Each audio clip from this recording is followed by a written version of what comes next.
Yo, it's Drunken Chat, son. Real quick impromptu show. Everybody want to get our thoughts about fucking the whole whatnot experience. I just came up something crazy. Um, hold up. What had echo in the background? So somebody got Let to me turn to mute. YouTube.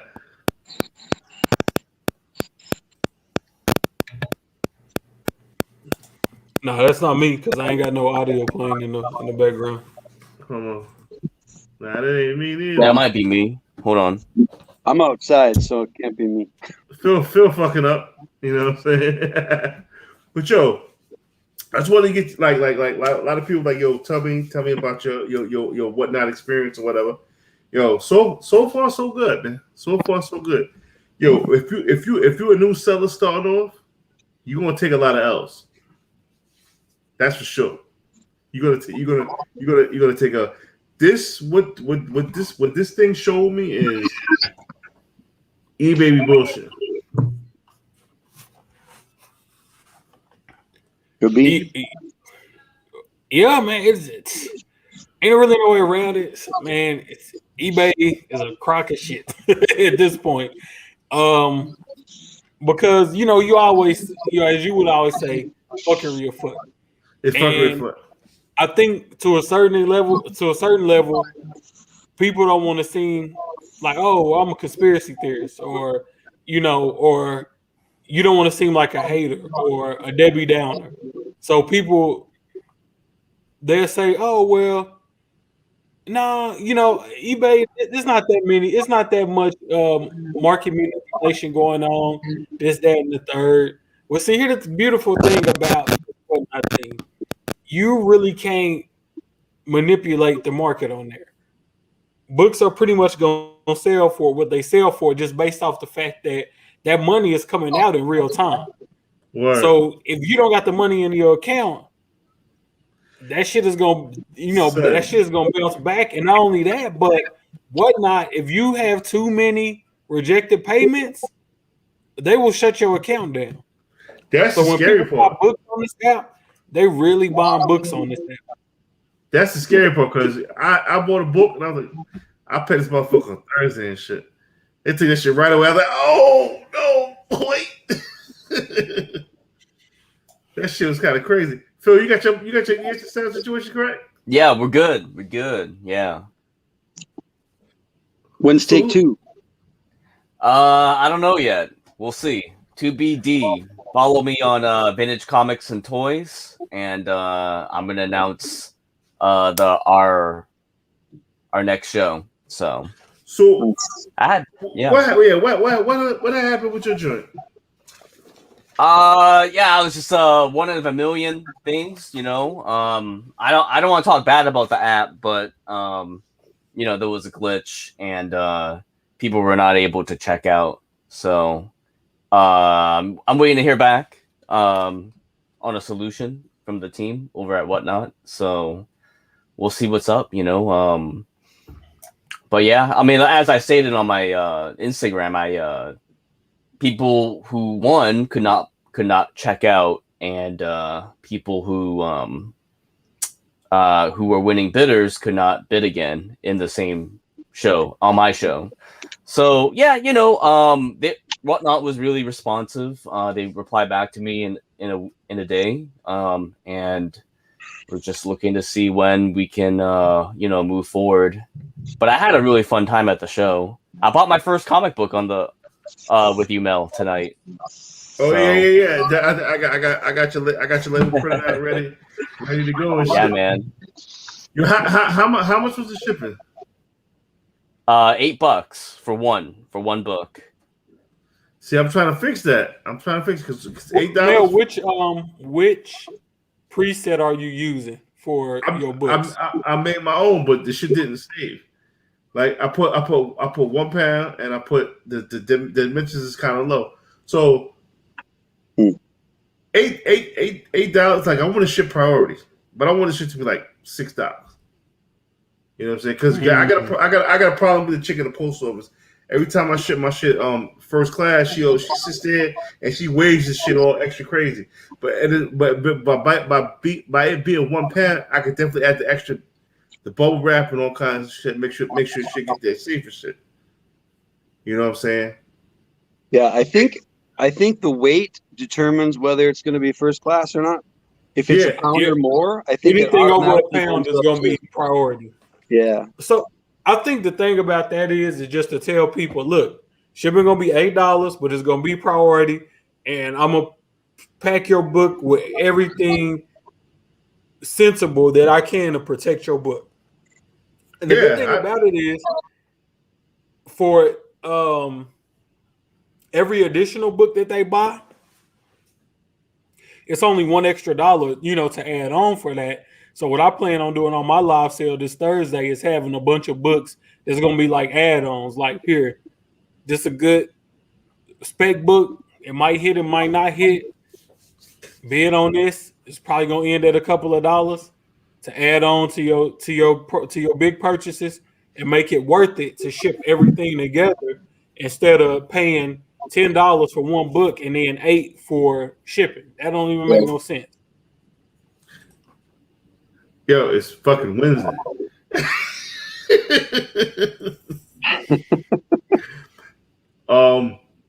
Good question about Mr. Scott. Rest in peace, eBay. Not quite, because it's still some lot of issues. It's still some issues with whatnot, but it's still some reasons that I would like to use eBay, because there's certain books that are better suited to sell on eBay. Like this book behind me, this way. This Black Panther 1 in 25, Black Panther number 2, I think. Yeah, number 2, 1 in 25. That's not a book you see every day. So it's gonna take a certain type of buyer that's gonna be looking for that book, and the chance that they're gonna be in a random whatnot auction, that's too much fire to be playing with. So I feel like with whatnot, you want to have very straightforward books that most people are gonna know what they are, so that you can get the appropriate amount of money. With eBay, I feel like that's where you want to put your more obscure shit or your really high value stuff, because you want to make sure you sell that for what you invested in, or the maximum potential that you could get for that book. Now you could also put it as a buy now on whatnot. That's another option that you have. But then, like I said, I don't know if the traffic will necessarily be there, but you can always take the chance and cross post it, like have it on eBay and have it on whatnot. So it's going to be a lot of different ways to play the game. We're just going to have to see over time how buyers respond to whatnot. That's going to determine whether or not eBay is going to become, just another player in the game and not the lead dog. Yeah, I know Big Leg had some pretty good luck with his buy it nows. He only put his inventory on there, his sales list, the morning of, and before his sale went live, he sold 3 of his buy it now slabs. I mean, he had 800 in sales before the show started. So that might not be the way. That might be the way to go. I think eventually Whatnot will let us have listings, outside of the live streams, like they do for the Funko guys or whatever. They can list stuff and just have it on their page at any time. They use the UPC barcode, so they can't use that system for us. But I think eventually for moderns they will be able to. It's just a matter of taking the time out and getting that inventory put into the system, which I'm sure that'll take a lot of time and a lot of money. But put it this way, the more we come through and have these big nights of sales, the more money Whatnot is going to put into the software and technology on the comic book side. And that make it better for us as sellers. That'll make it better for us as buyers. To make this a more viable platform, for comic book selling. Because I actually think it's perfect for comic book selling. And I would also like to see a future where I can put a book up for buy now and load individual pictures up so that people can go in and look at the pictures before they buy the book. Right. Hey, that's something else I would like to see them do is get that option right there. One simple thing, I want to be able to fucking edit the fucking whatever I'm auction. I want to be able to edit through like a laptop and everything. Whatever, because my tablet is fucking is trash. That shit didn't work for me. Yeah. You know what I'm saying? Well, they just need a full interface for when you go on live. Like they need it should be like like when I do it on my tablet, I got a 12.9 inch iPad Pro, and even when I maximize the strength, it's still only a cell phone format. So it's, what I'm saying, it's about on a 12.9 inch screen, it'll be about the size of my phone on there, which is still weird because it only takes up like the middle part of the screen, and you can only see, so much with that. So that's just something that I definitely wish they would fix, is get a full screen tablet experience. So if I'm gonna use my phone essentially as the camera and the tablet as, kind of like my heads up display, just make it more interactive, and easier to use. Yeah. Oh, why am I getting echoed? Is that for you, Nate? Hold on a second. I don't hear an echo on my side, but I hear it. Here too. Yeah, that's you, Nate. It's That's shit me? wicked right now. Yeah, it's shit wild wicked. Put some real headphones in. This fucking Apple bullshit, nigga. if I can't hear it, maybe that's me then. Hold up. I'm about to podcast tonight. Blueberry, say something. Yes. Phil, say something. Check one. Nah, Phil Crispy. That's you, Nate. This shit fucked up. All right. Well, I was gonna just log on, say hey anyways. I'm glad to see you guys on Whatnot. Good to see you, man. I know I'm excited. This is like a game changer, honestly. I remember when eBay first rolled out, it's gonna change everything. So this shit is probably because it's quick. I like that it's quick. It's books that I had on eBay just sitting there. And I put it, I mean, yeah, it was less than what I was asking for, but the reason I was asking for it was because of eBay's fucked up fucking manipulated prices. You're gonna get the price of what the book is for on Whatnot. It's a fucking eye opener, trust me. Yeah. It's eye opener like a motherfucker. I will say though, I mean I think we watched a lot of the shows. There's a different kind of fuckery afoot on some of those live streams. I know there's that one. I don't want to trash any specific seller, but when you get on and when you hype up a 10-cent book and talk about how you're going to see this guy on screen next year, this is why we want to say you got that a 15-second auction, so you got no time to look it up. You got books that should be going for a dime that are selling for $8, $9, $10. I don't agree with that way to sell. I don't mind selling dollar bin books. That's fine. I'd like to sell some dollar bin books, but you can't lie about it. My whole shit is this: like, yo, if you selling on this shit, yo, you gotta drop your nuts, man.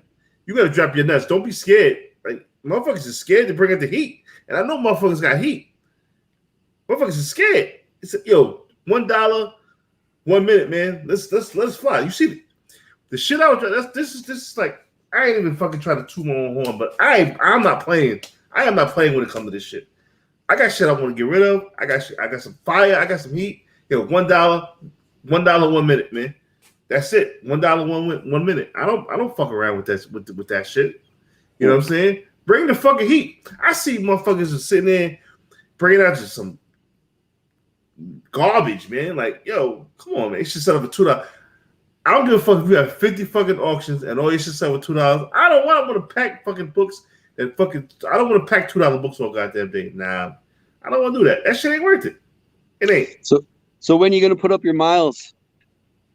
I'm not. That shit could. I want to see the first person who puts up a UF4. I want to see it. I'm the first person to put up a fucking Something's Killing Children #1. What? I'm gonna be the first person to put up a UF4. Nice. Second print? No, yeah, we'll get there. I put up a second print, but I'm gonna put up a 9.8 UF4. I just waiting to get it back from CBCS. Yo, let your motherfucking nuts hang, man. Let your nuts hang. See what it is. See what the real market value of these books are. But I'm gonna have to talk to Bolo to see if Whatnot can give me some type of push or something like that. If I put that book up, I'm which they should. Somebody selling a book that big on your platform, they need to give you some type of push to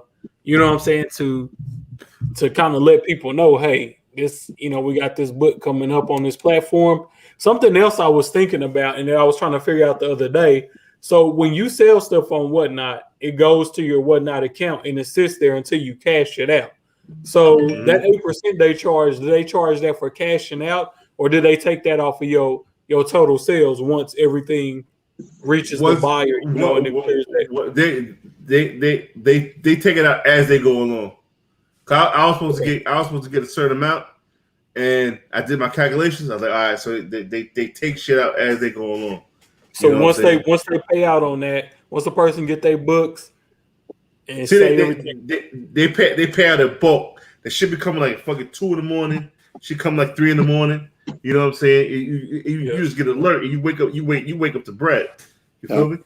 Hey guys, I gotta jump. It's good to see you. No doubt. Have a good night. All right, Blue Green. Good luck out there selling, man. Yes, sir. You too, brother. Thank you for the tips too. The tips, Blue Green got some ill tips. Put them on your page, bro. Let the people know. Yeah. I got a show scheduled for this. I think I went Friday night again. God, I got to look at my own show. But yeah, I listed a bunch of buy it nows. I'm gonna load up some auction stuff too. So. All right. Also, let me go look at your page right now before everybody get over there. All right, peace, guys. Good to see you. Thanks. You too, brother. As far as the selling platform, do I think it can take over eBay? If you try to move units, yeah. Like I said, I had shit sit on eBay for 2 years. I want to get rid of this shit. You know what I'm saying? If it's on eBay, that means I want to sell it. You feel what I'm saying? And there's some people, deep motherfucking. It's some people, some deep motherfucking pockets on there, man. If you got the right heat, it ain't no problem, man. Like, don't be scared. Don't be scared, man. Let your nuts hang, man. Don't be scared. Don't be scared. Motherfuckers pity patted with fucking little 30-cent dollar books. I'm not in it to make fucking $10 in the night, man. Nah, man. Right. I'm trying to bring heat. I'm trying to get rid of goddamn books. And all the books of something I got doubles any motherfucking way. So I don't mind what the fuck they sell for. I paid $2.99 for it. That shit all private, my G. Come on, man. Yeah, I mean, my whole thing is that. So I'm going through books right now, trying to get an idea of what I want to put on the show, and so like one of the things I do, I sit in the chat and I look to see what people are asking for. So I keep seeing people asking for Scotty Young books. So I went and started pulling out Scotty Young books that I think people will want. Riri Williams, Ironheart, First Solo, All New Captain America. So not only is it Scotty Young, but it's Scotty Young key books. You know what I'm saying? So it's just not like, oh, just here go a cool Scotty Young cover. No, these are keys too. Star Wars 1 from 2015, Princess Leia. So this is gonna be the whole set, the connecting cover, the Star Wars, the Princess Leia, and the Darth Vader, and of course your boy. This is the first appearance of your boy, Mel, the Wookiee that run with Afra, and then the Lando ain't. It's not a connecting cover to the rest of the Star Wars book, but it's still a Lando #1, Scotty Young, which. This is starting to pick up a little heat. So, that's 6 decent Scotty Young books, right there. So I'm gonna make sure that I, when I do my preview for the show, I'm gonna show, hey, I got, Scotty Young books available, which these not no crazy books, but I've seen people asking for Scotty Young books, so I'm providing that. Then also think about people that want higher end books, so I want to make sure that I'm supplying those as well. I was turning around to look for something, but I forgot what it was. I want to make sure I'm supplying that stuff as well. So that's my thing right there. I just want to make sure that I'm providing a little bit of something, for everybody. But I think you're definitely right. The high end stuff is a priority for me. And coming into my show for Thursday, I was kind of worried about the high end stuff. So I hit one of my boys up and said, "Hey man, you got anything you want me to move for you? Because the last thing I want is for people to get on my whatnot live sale and me not have something that's worth them spending their time to come and check out, my live sale." So I just want to try to make sure I'm constantly providing people with books, that they're looking for. You know what's crazy? Somebody asked me, like, "Yo, would you mind selling for me?" I was like, "I ain't never been asked for shit like that before." I mean, I'm already thinking. I was thinking ahead, bro. Like that's why I've been trying to been pushing my whatnot. Going in, adding as many people as I can on whatnot to try to build up my followers. Because the more people you have following you, when you go live, that push notification goes out, and you get people in the schedule coming back. And then you can get to the point where if you're successful selling and you know how to get close to, or maybe even a little bit more than what a book normally goes for, then you can get people to say, "Hey, man, I'll give you 25% if you can sell this short box of stuff out for me."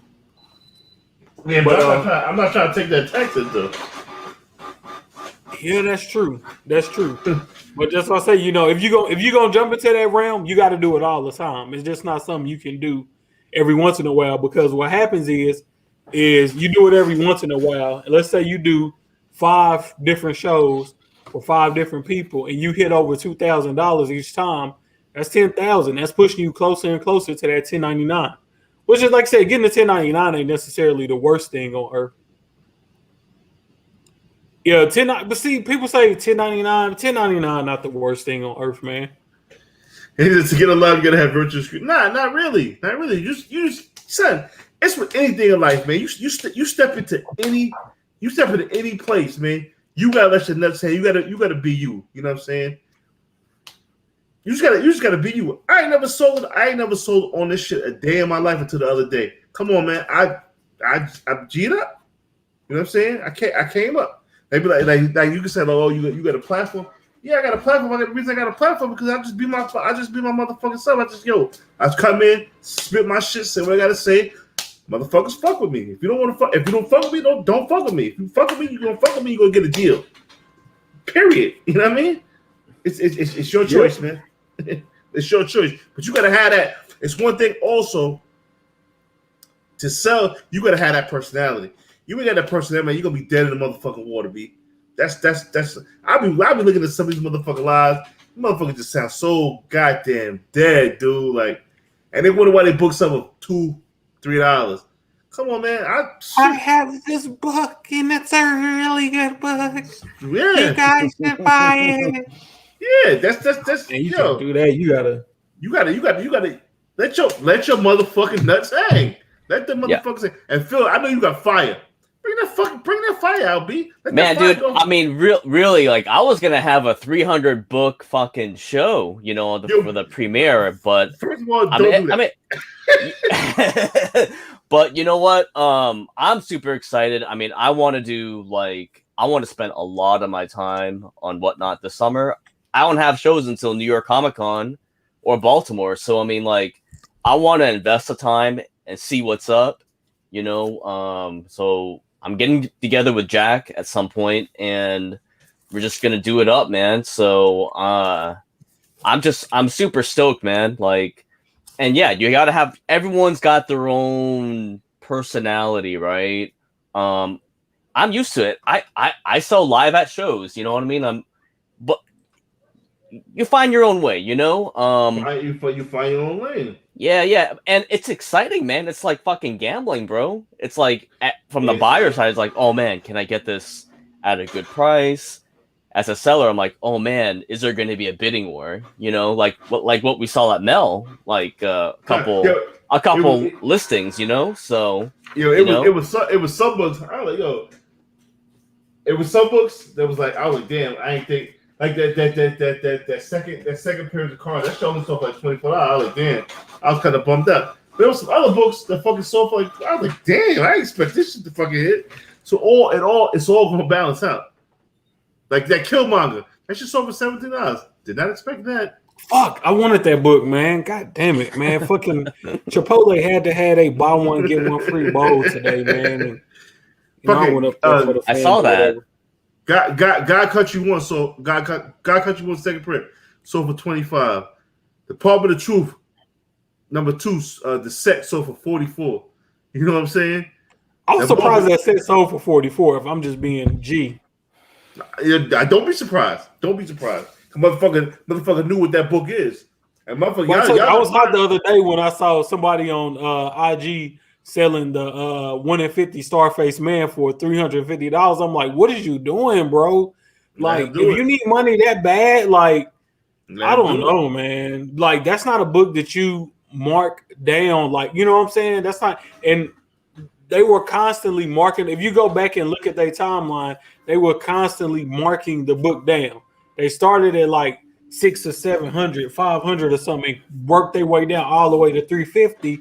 I'm like, bro, what are you doing? Like, I can't stand when people do that, man. It's a beautiful book. B, when that Department of Truth shit hit, that's gonna be a book a lot of people that's gonna be a book. Yes. You stick in the cut. You don't bring that shit out until it's time to, you know what I'm saying? Until it's time. When that first Department of Truth trailer come out, then you can start thinking about pulling that out. But that's not a book you just pull out. You know what I'm saying? Like, I need some money. No, you don't pull that out, man. So, but how quick that shit went though? Is that shit still up there? If it wasn't for IG, I would have bought that shit. If it was on eBay for $350, I'd bought that shit no fucking problem. Something that I was gonna put on my next whatnot sale because I want to see how it does. Because it's about on eBay, it's going for about $60 right now. But New Agents of Atlas, the number 1, the second printing. The one you said I couldn't find? No, remember I told you couldn't find the Arrow second Arrow shit. The Arrow shit. I don't even know what box that shit. Mel, I picked this up today. I already had a few of these, but it was cool to see it on the Spec 10 list. Yeah, I was on the Spec 10, yeah. Nice. But you know, Raza did like the last 4 or 5 covers for this book. And when I saw that, I bought all of them. This was like way back in December or something. I bought all of those. So it's a cheat sheet. Raza's She-Hulk run at the last episodes of the She-Hulk. Those shits is gonna blow up. Fire. Crazy. But seriously, for cheap. Oh, yeah, that's nice. Negative. Yeah, a little negative. I'll probably throw that on the live show or something, man. A book that I'm kind of specking on. Trying to give people some value on if they watching right now. I picked this up for $6. It's a one. God damn it! I can't figure this camera shit out. It's on reverse. 1 in 15. Amazing Spider-Man number 7. First Spider-Man UK. I'm specking on him. I could definitely see him popping up in Spider-Verse. Yeah, you must not have been around for Impressive Defects. Nah. Yeah, nah. But just so much shit out here. It's so much shit out here on YouTube, which I probably watched. I know I done seen some episodes of Impressible Defects because I think that's where I first saw you at. And then I don't know, man. It's just so much shit to watch on YouTube. And you got to think comic books just one of my interests. I got so many other interests that that shit just all runs together sometimes. You know what I'm saying? So it's kind of like. Listen, man, you so you do your taxes. Yeah. Listen, this is all shipping labels. Hey, that's the worst part about that whatnot shit. Packing up all them orders.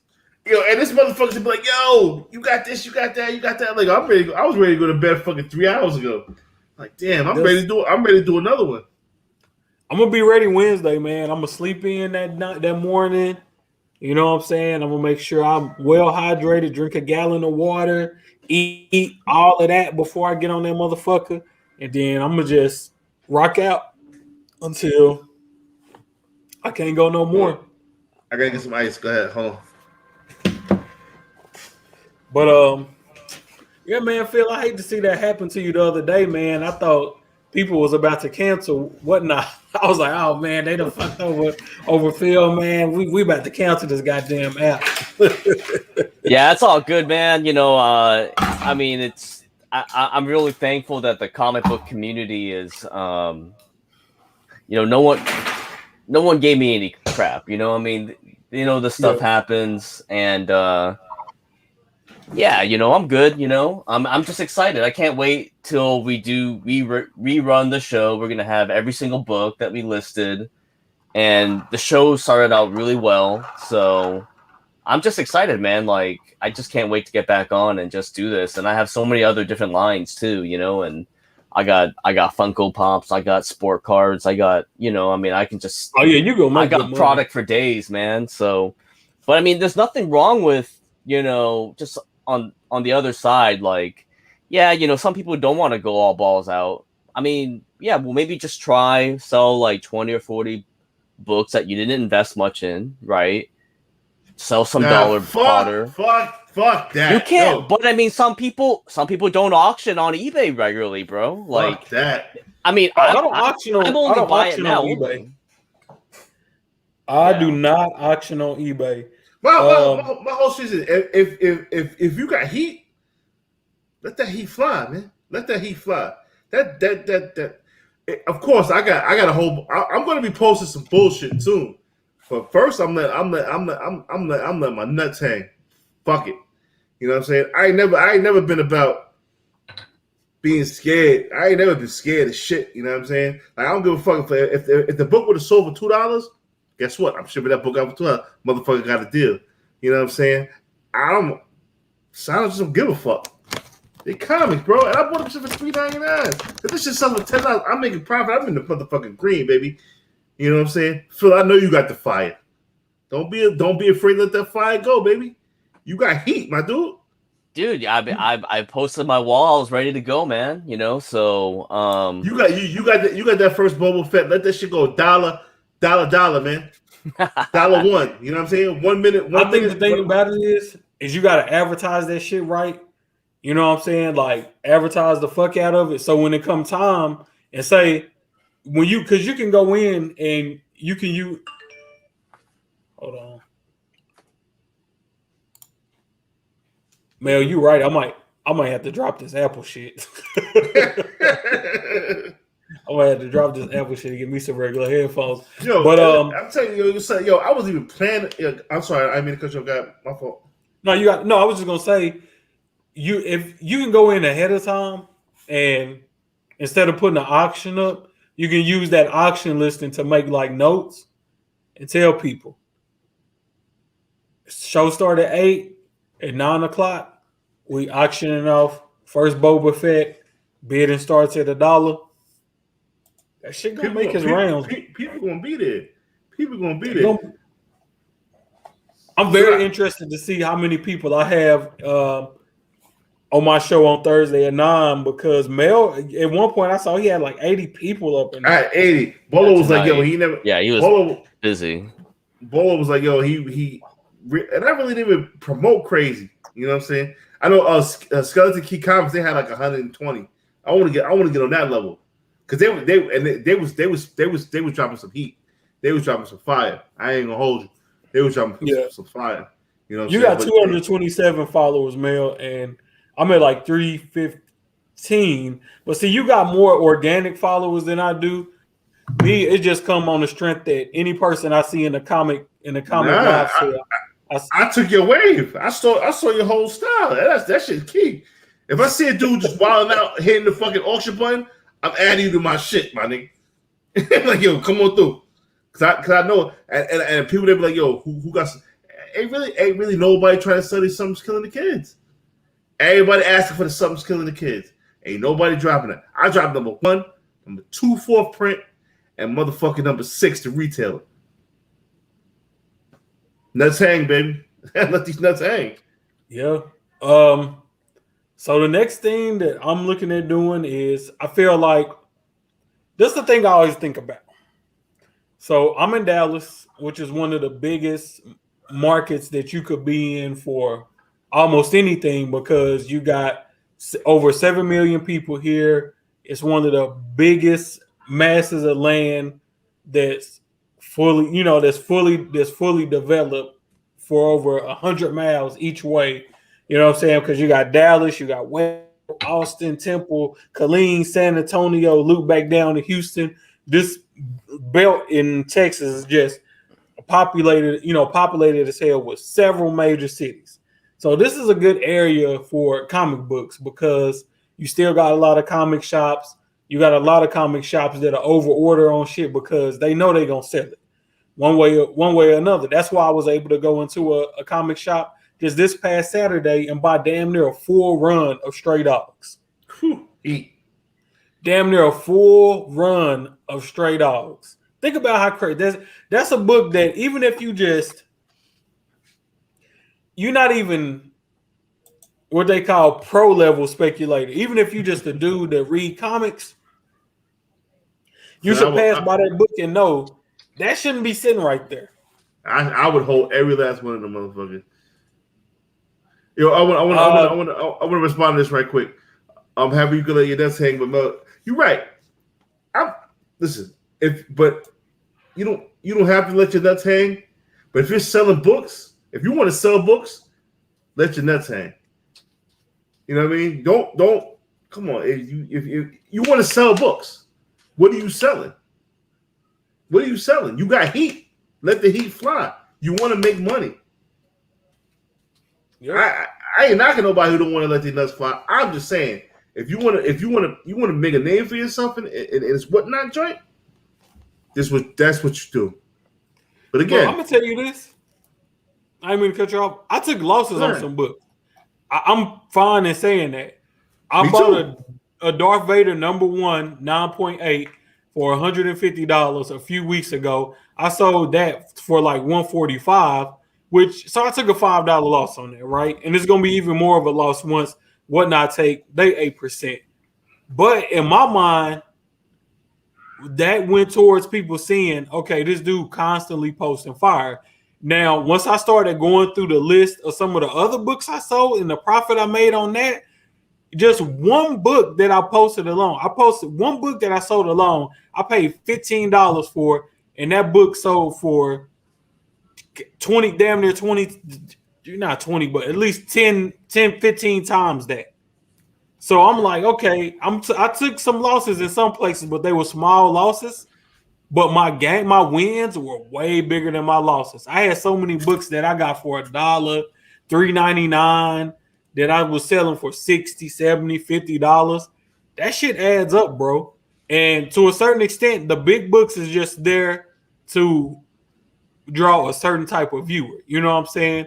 Like I had a first appearance of Riri Williams, a 9.4, that I still feel like is a 9.8. I probably should have cracked it open and sent it back to CBCS or CGC, but I said, you know what? I'm gonna sell it tonight. You know what I'm saying? They only sold for $200 and some dollars at a 9.4. But the way I'm looking at it is that just went towards building. Like they know, okay, this dude willing to pull out big books for us.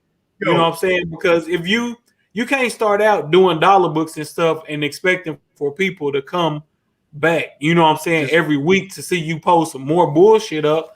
You gotta, you know what I'm saying? That's why Mel had 80 people in there tonight, because last week he was running. I saw, yeah, you had about between 40 to 50 people, you know what I'm saying, most of your night, but you was posting that heat.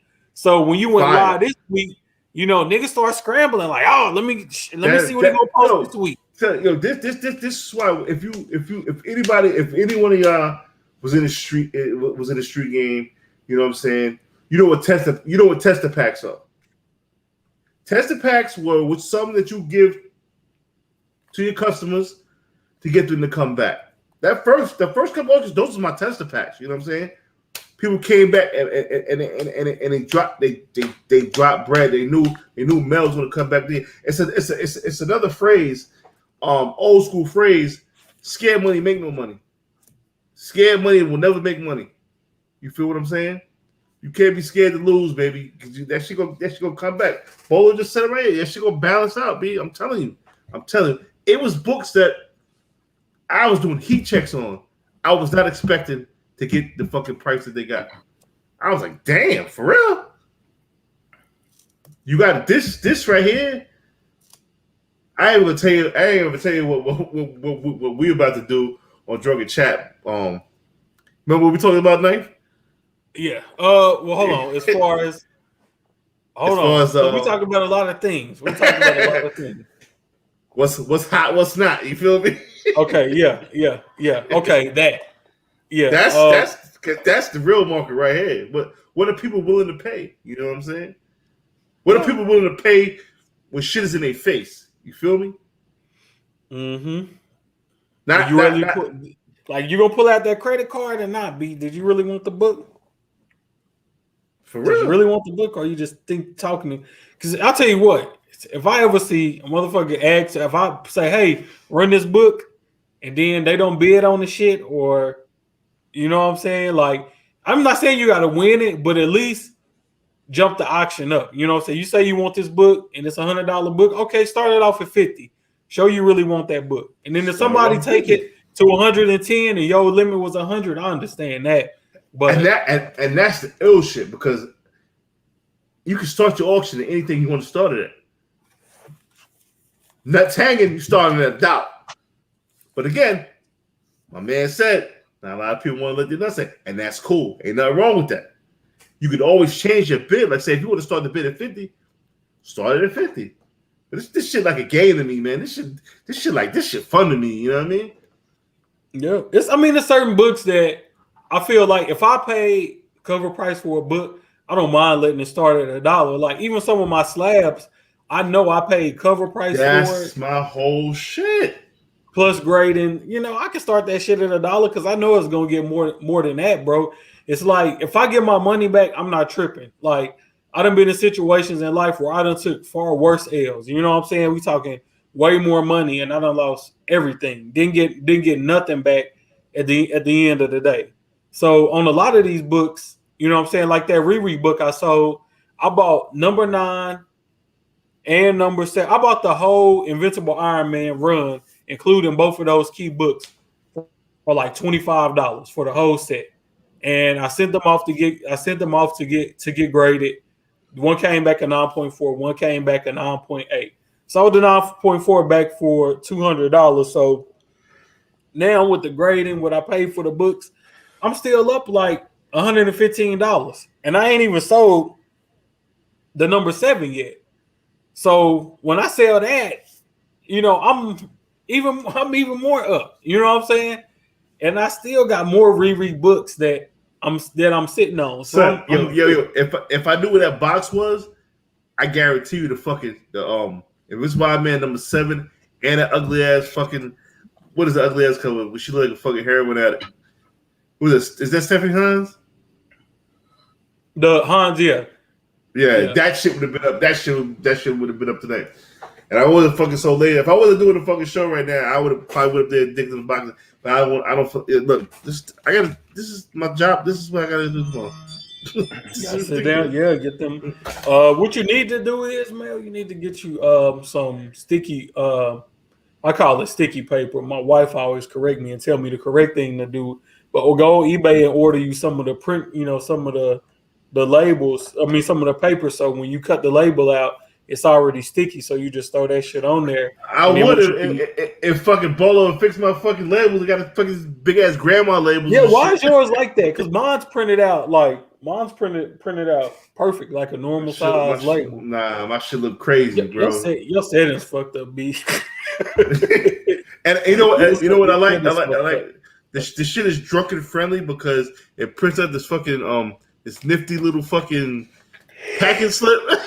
So I know what motherfucker get. But I did fuck up on one guy's order.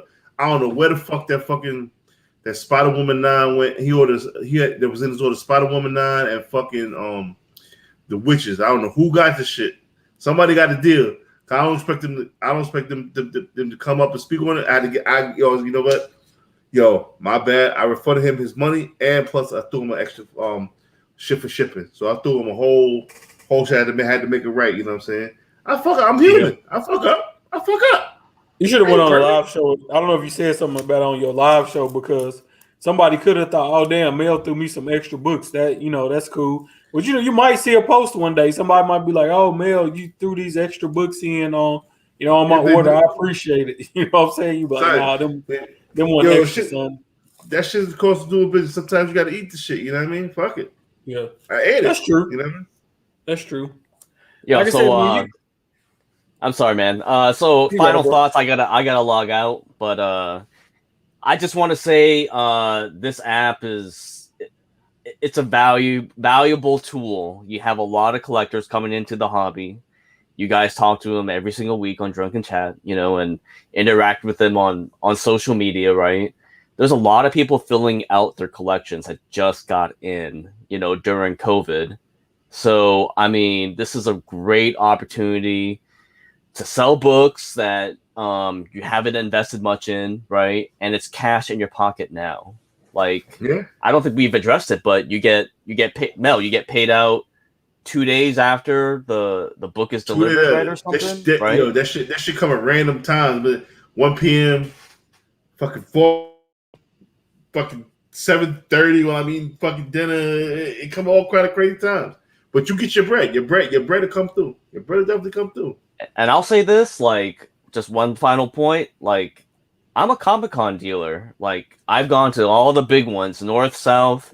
I've dealed in Southern California when I was living out there. I've been all around. I mean, just to be able to, all right, I could buy a collection, right, and then just piece out the stuff I want to keep long term, sell it all the mid keys, the runs. I mean, I'll just have product for days, shows for freaking days, and you can have different theme shows, right, as you go along, right? I mean, you have different customers, right? You got some My Little Pony people, you got some Transformers people. That's true. You got your He-Man, Spidey, Batman. I mean, this is just a great platform, and I'm super excited to, be part of this Whatnot family. I just can't wait to get back on. So, and Mel, you've been crushing it, bro. Like your ninth one or two, Hunter, like you've been doing a really good job too, man. I mean, fucking first show, Stray Dogs 1, man. Shit, cover B. Yo, Phil, let that first Boba Fett go for $1, man. Yo, $1 1 minute. Let them things hang, man. Let them things hang. Don't be scared. What you scared of? Yeah, so Easy doing me like I'm actually thinking about giving away a couple of Stray Dogs books for this week's show. So, that's what I'm saying. You gotta think where I'm coming from. I gave away a whole box worth fucking like $12. So that shit don't mean nothing. You know what I mean? They books, B. They books, B. Come on, man. That greenery, the things with them little dead guys on it worth more than them books, man. All right, guys. I'm gonna sign out. Thanks for inviting me onto the show tonight. Hold on, let me. All right, Phil. All right, guys. I'll catch you later. Is there? Hold on, man. Let me grab something right quick. Nah, I'm here, honey. I ain't going nowhere. All right. If I go up there, gonna be able to fucking do a fucking 3:30 a.m. auction.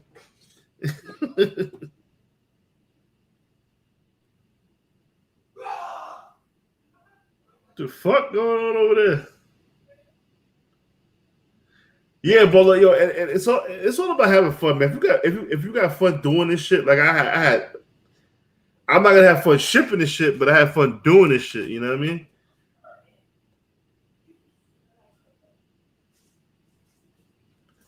All right, I'm almost back.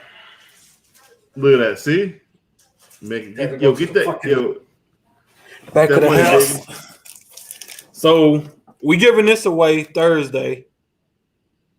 We live number 5. Just the second print. 9.8 CBCS joint. Everybody that bought something from the first live show, you get 2 entries into the wheel for every item you bought. So if you bought 5 books, you got 10 entries on the wheel off top.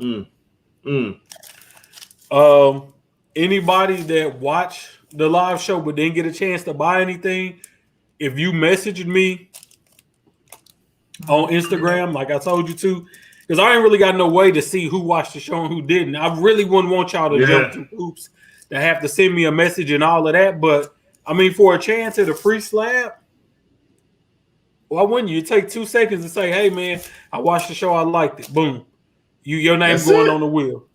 And the thing about this book is that, man, this We Live shit, like, it's taking off right now. You know what I'm saying? It's taking off right now. And today, it might not be a $300 slab, but definitely by the end of the year, you know what I'm saying? I could see this the end of the year, maybe next year. I could see this book being worth some money. You know what I'm saying? So it's a free slab. Like I said, it's far worse shit I done seen niggas give away on as giveaways. You know, it's far worse books out there. Yeah, but I don't get it, man. I don't get it. I really don't get it. You know what I'm saying? You try to sell books.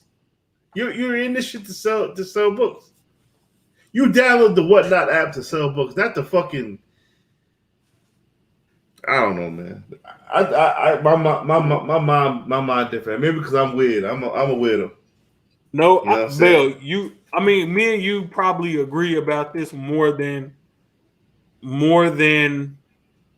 the average person would agree about this. I don't believe you should be on this app if your sole purpose and your sole intent isn't to make money. And let's just be honest, you're not gonna make too much money without taking chance. Not. You know, and that's just me being straight up in anything that you're doing. I don't care if you out here slanging or if you trying to start you a new app, you're gonna have to spend some money, you're gonna have to lose some money, and you're gonna have to take some chances. So what's up, everybody? Ultra, what up, baby?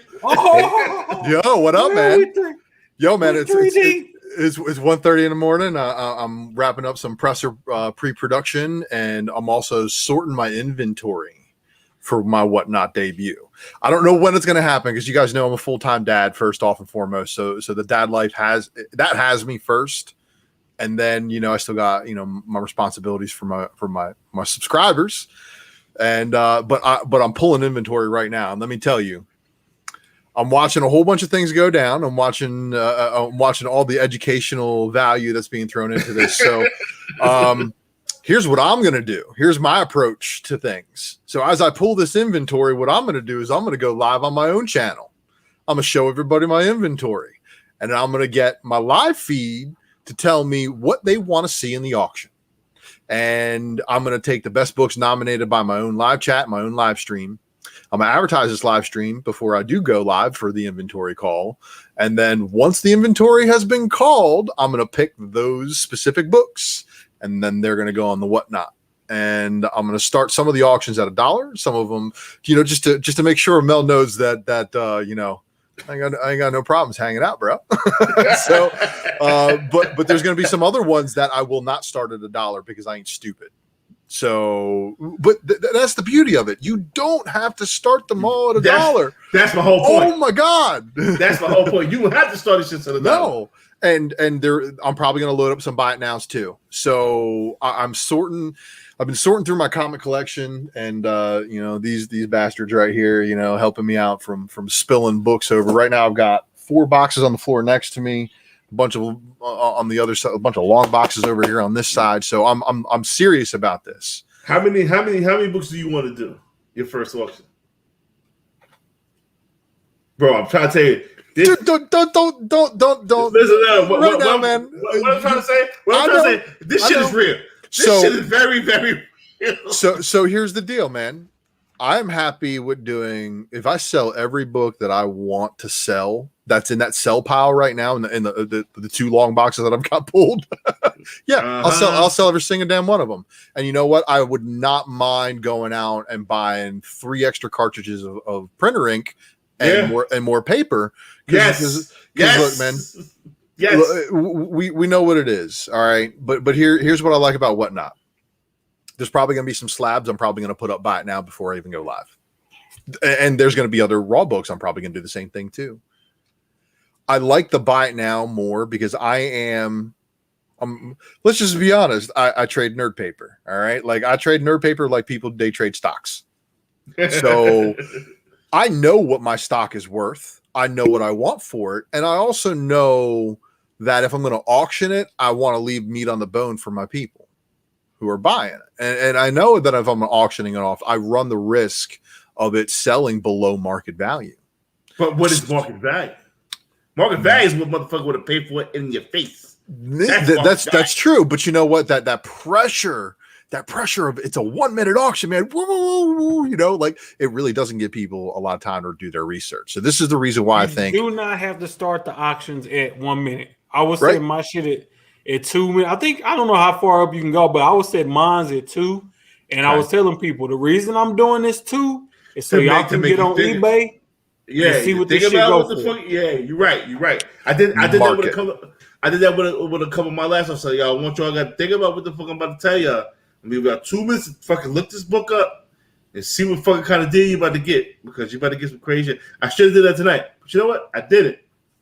I should have, but I did it. It's all right, man. Look, Mel, congratulations first off on your success. Hunter, yours too, man. I mean, you guys are showing me that again, if you have the personality that can sell and you know the product, that's all it is, man. You need somebody who knows the product. It's a perfect balance of people who know the product, your personality. You know what I'm saying? And like you said, people they know what they're buying. You know what I'm saying? They know what I'm giving away. Advertising before your auction is 110% of the fucking game. I can tell you that right off the bat because I've seen every single one of you guys who puts out a notification like a day or two in advance. Bro. Mel, that one that you started advertising, going live later tonight and people were paying attention to it. So for everybody out there who has been approved, I want to just utilize all of your social media advertising capabilities before your auction going live. 50 people renting books for 1 minute isn't true market value. I disagree. He might be right about some of them, especially when we're talking about some of the books that are like, this guy's going to be in the MCU. And it's like Stingray or some shit, right? Let me ask this question and we can determine true market value. So, and Mel can attest to this firsthand because I messaged him step by step as I went through this process. I had a Strange Academy, number 1, the Arthur R. Adams variant with Emily Bright on the solo cover, 9.6. I bought it for $75. Just say at the beginning of this year. I sold it, a couple of months ago for almost $400. Now, this is where information is key. The guy that bought the book, he tried to lowball me on the book. Now, I'm constantly getting hits about this book at least once every couple of days. It got a shit ton of viewers. I'm getting offers on this book consistently. So I know people are looking at the book, but nobody's wanting to pull the trigger on the price that it's at. So I say, fuck it. I'm going to just mark the price of the book up because dudes is just, you know what I'm saying? They really trying to lowball me on this book when I knew I had it at a fair price. So I marked the book up and the guy instantly sends an offer that was double the amount of his original offer. So was you unsure about the price of the book then, or are you unsure about the price of the book now? My thing about this Whatnot app is you don't have time to be indecisive. You have to make your fucking mind up. Do I want? It's a psychology to it. Do I want this book bad enough? Because you don't have to keep bidding up by $1.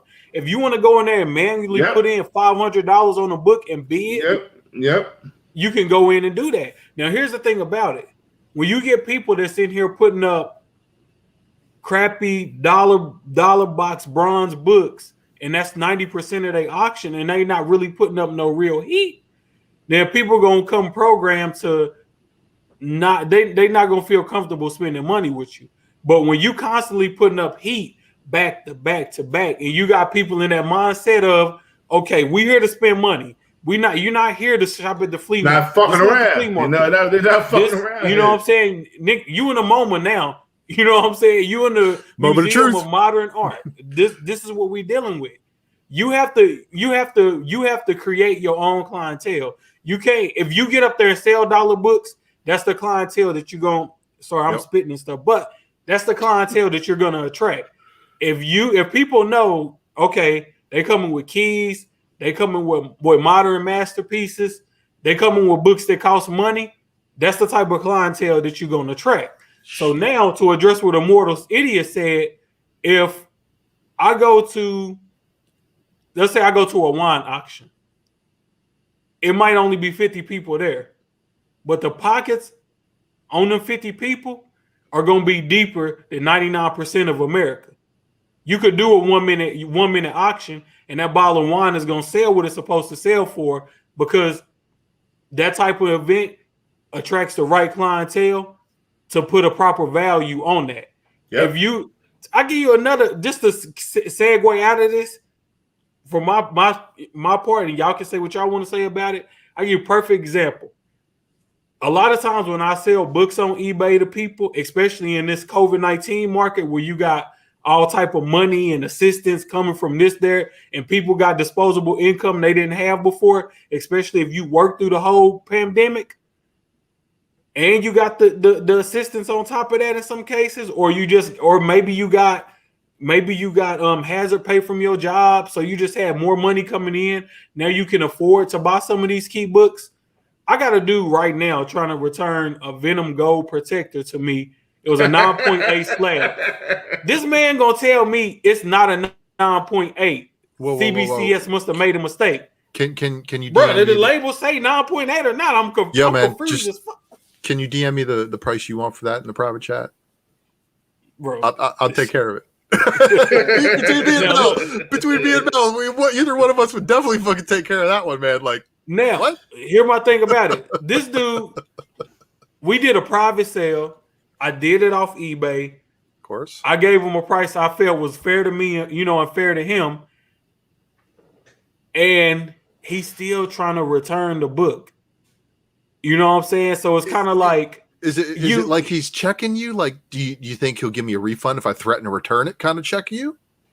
Well, he not trying to check no more, because I made it clear that, you know what I'm saying, you had to take this shit up. You had to take this shit all the way, bro, because I eat the 1,200, because I feel I should have sold the book for more anyway. You know what I'm saying? But send it back, get my money back. Bro, and what Eddie Murphy say, go to John, hey, take your shit, give my shit. He really stupid, because trust me, because you got to think, this is a book I found in a dollar bin and did a 2-day grading at CGC, so I had a lot of room. A 9.8 Ultra. Got a 9.8. I had a lot of room. You know, first off, find a gold Venom in a dollar bin. You know what I'm saying? It's still kind of like, fuck. Like, God, where do you guys have these stores? Because these stores are not around me. Bro, I found a gold Lethal Protector. I found a newsstand Lethal Protector. I found a Spawn #1. I found the first Dylan Brock. No, actually, I found that whole Donnie Case Venom run, except the which one is it? The first Null, and it was another book missing from that. No, they just had like, yeah.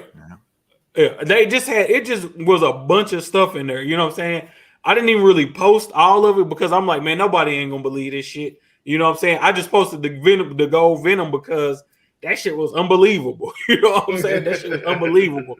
But yeah, get that shit back. You definitely sell it for more, man. Don't worry about that. Like, especially, we haven't even seen the. I am on the East Coast, Prince Zodiac. They ain't here, man. What you talking about? But it's one of those things that that you were trying to work with the guy and be like, okay, yeah, I can understand. I'm off eBay, so I'm gonna save a little bit on those fees. So it's not so bad, man. So yeah, let's work a deal. And you really tried to work with the guy, but then this doesn't look like a 9.8. Like, what the fuck's wrong with you? What does that number say in the top corner? Like, he told me, I took it to several comic shops and they agreed with me. Okay. So, fuck on the Ultra. He must got that. There you go. Oh, I hit the wrong F button. I hit a button. Pick it up. I said, Florida shit. So you don't agree with the grade, but it says 9.8 on it. Like, does that guy know if there's any manufacturing defects that cause all of them to be 9.8? But this is what I told him. He said a 9.8 is supposed to be perfect. I said, bro, 9.8 is not supposed to be perfect. I say that's what a Gem Mini is. You know what I'm saying? I say 9.8 is just clear of any handling defects. You know what I'm saying? You still going like anything that you mass produce, you're gonna have those little manufacturing defects. You know what I'm saying? And the graders know what that is because he tried to say it was a fingerprint on the cover. I say, look, dude, they would not have 9.8 a fingerprint. Exactly. Like that, not a million fucking years. What he sent me as a fingerprint, that book has that gold foil on there, and the way the light reflects off of it, it has like these little grooves, you know what I'm saying, going through it, you know what I'm saying, behind the webbing, and that's just a part of the book. And then where the staples, punch into the book at, it kind of makes like a little crease around the staples because it's that thick cardstock paper on that book. I was like, dude, that's just the way the book is manufactured. You know what I'm saying? I was like, honestly, that book looked so good. I thought I had a chance of getting a 9.9 on it, but I knew I wouldn't because it was just a little bit of fraying at the corners. You know what I'm saying? Since it's such a thick book, it was just a little bit of fraying, but that book is in immaculate shape. And when he asked for the refund, I was almost like, started to say, yeah, you can send the motherfucker back. You know what I'm saying? But I'm like, man, he done had the book all up at his house, putting his meat beaters all over it, man. I'm like, so when it comes back, you charge a case cleaning service fee and you return the rest of his money. And be like, yo, bro. Somebody told me this, like, charge him for a restocking fee, and you know what I'm saying. And that's something that everybody. Are you allowed to do that on eBay still? Are you allowed to charge a? Well, I didn't say I did it on PayPal. I know you did, but still, I mean, like, for everybody who's still selling on eBay, because look, when I got the Whatnot app downloaded and submitted my info, and I turned off all of my eBay listings. It's like that? I'm not dealing with that shit no more, man. Look, it's been hell. I haven't sold a book over there in months, obviously, because people want to lowball everything that I had. I only had like 3 kind of big books up for a little while, so it wasn't like I didn't really have any of the small time stuff. And we're not talking about like COVID time last year, where I liquidated just about all of my good keys, including Ultimate Fallout 4, Spider Women, Alpha, Stacey Lee, Diodato, Vengeance. Bro, you had that 9.8? These are all Raws, man, and Young Avengers #1. Those are 4 books that I got rid of last year that I'm kicking myself in the nuts over selling because I sold them all. Yeah. But I saw my 9.8 for 700, and I fucking regret the fuck out of it. But it is what it is, man. We live another day.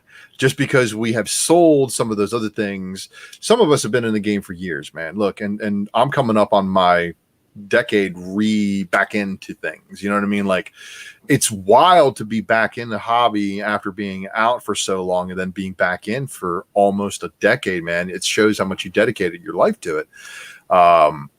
So, and like Hunter, I've got some race car hobbies and shit that need cash injection too, man. You know what I'm saying? It's like, this shit costs money. I got a $4,000 motor build that I'd like to get done. That's sitting in the garage, preventing me from. And if you can go on fucking Whatnot and make 2 G's a week, I mean, and still, then for me to do what I used to do. So you guys know that I live in a very densely populated area. So I'm fortunate that I have as many local comic shops around me as I do within a couple hours driving distance. So the farthest that I'd be willing to drive is basically like Kissimmee. So it's like it's south of Orlando, right? So I could cover, you know, all of Orange County and basically everything in the Orlando metropolitan area in a day. And bro, on New Comic Book Day back in like 2012, 2013, 2014, when UD was really popping, bro, them Wednesday mornings, I was the dude who was at all the, I would be home by noon, but I would stop at like, you know, between 6 to 9 stores a day. And I would clean up and I'd be home listing stuff on eBay, and I'd have half that shit sold by 3 o'clock, and I'd have my day more than paid for. It was like, what? And then people got hip to it. And then that's when the speculation boom really came in. I remember the G Plus page going, you know, to just over 2,000 people, and then being like, wow, this is a lot. And then it just started getting crazy after that, man. So I love the fact there's a lot of eBay sellers that are tired and fatigued on eBay and the extreme PayPal fees and everything combined, and, you know, and the managed payment system. But at the same time, I wish it was locked down more like Heritage, you know, where you could rely on the auction results a whole lot more than you can on eBay. You can't. It's fuckery afoot. It's fuckery afoot. And that's another reason why I like this whatnot shit, is because it's no feet there. It's no feet. You really can't fuck her. I mean, like I said, unless you willing to go to some extreme fucking lengths to try to manipulate a book. You know, it's just like, don't get me wrong. Wait, you're not going to give your boy $500 down buy out eBay? So I know, man. It's a lot of extra steps for that shit, but man. Look at this. So all the spec books we see every week on these shows, it's always a new spec book because everybody is trying to be. They want to be the first to claim some spec. I don't understand the logic behind it because you didn't write the fucking story, so you didn't really think of shit. I can pull shit out my ass all day and say, "Oh, I was on this spec first." I feel like the difference in what we provide, I feel like what we provide on Drunken Chat is that we pretty much try to tell you what to buy and what not to buy. We're not saying, you know, if we see something that look like it may happen in the TV show or may happen in the movies, it's obvious to point that out. You know what I'm saying? But it's, you know what I'm saying? We're not trying to sit here and sell you an individual book. For instance, Mel always touting Moon Girl. He's not saying, oh, go buy this particular Moon Girl book. He's telling you this character. I mean, he told you to buy all the fucking books. That's right. He told you buy every single goddamn Moon Girl. Yeah, you don't buy every single one. But the ill shit, I got to give credit. You know, Valiant Horton was on it just like Howard. So I want Valiant Horton to get the credit too. It ain't just me. It's Valiant Horton. Valiant Horton put me on to some Moon Girl shit I didn't even know about. So definitely, when you mention my name, mention Valiant Horton's name, because that man is a Moon Girl monster just like me. You know what I'm saying? And I got the love for Moon Girl based off my niece. She don't give a fuck about Moon Girl no more, which hurts me. I care more about Moon Girl than she do. Wow. When that show come out, she'll care about it again. But that's like also with the spec matrix, he not telling you, oh, go buy this one individual book. He painting the whole fucking picture for you. Like, okay, one of the ones that really stood out to me was the Marvel second print shit. Like, that's a whole run you can go out and collect, and it's some shit in there. Once you start to break it down and unpack it, like, it's some shit in there. You know what I'm saying? It's some shit in there, but it's knowledge that even if you are a novice collector just coming in the game, it's some shit that you should know as to why those second prints are important. You know what I'm saying? And especially if we want to play the rarity game and what's the print run on this? What's the print run on that? It's even more important, you know what I'm saying, to say, hey, I got a whole run of these second prints. And you know, and I'm not trying to I'm not saying like every second print either. It's because it's not every second it's certain ones. It's certain, you break it down, it's certain ones you show, okay. Look, I put it this way: every book on there that you said on those Marvel second prints, the legacy ones that you said will be hard to find, the motherfuckers was hard to find for me. I still don't got all of them. I'm still trying to find some of them. You know what I'm saying? just confirmed my shit. I I do have them all. I've said I've got them all, and I started like there was a couple of them that weren't in the same spot. And I was like, oh wait, and I started fucking like freaking out trying to locate them all. But here's what's funny. Y'all saw that Comic Tom is trying to blow up that Thanos 13 lenticular now. Wait until these motherfuckers find out the 5th print exists. That's all I'm gonna say. And for all my drunken sharks out there, that 5th print's already trending around $15 online. Go hit your fucking back issue bins before Comic Tom and that wave of collectors get wind. So, you know, and that's the legacy lenticular swipe for the book is the 5th print, because that, remember, Thanos 13 was so fucking hot with that Cosmic Ghost Rider shit. They had that 2nd print, that 3rd print, and that 4th print already. By the time they were like, oh yeah, we gave all these other guys later prints, let's go ahead and give them a 5th print too. Like that one is severely underordered in my opinion, and all of them were done like 3K. So that 2nd print, you know, I thought you were talking about the one we did last week with the 90s Marvel shit, bro. I need to go back and watch that one, because I was out looking for some of those 2nd prints today, and I ran across a few of them, but I know I already have some, so it's like, fuck, I got to go through the fucking boxes, you know, see what I have, see what I don't have, then make a list of the shit that I don't have, see what I got in low grade, see what I got in high grade. It's like a whole fucking process with me, because I got to the point where I have to just, if I see something, like I see something on the Spec Matrix, I'm like, oh shit, I saw that on the Spec Matrix. Let me go ahead and pick it up just to cover my ass. And I'm like, oh, I got to stop doing that. You know, if I got it in high grade and I got it in low grade and I want it in high grade, then yeah, I'll buy it, you know, to make that upgrade. Then I can flip the low grade. But sometimes I just be buying shit like, oh fuck, they got 2 of them, and I saw it on the Spec Matrix, I'm gonna pick up both of them. You know what I'm saying?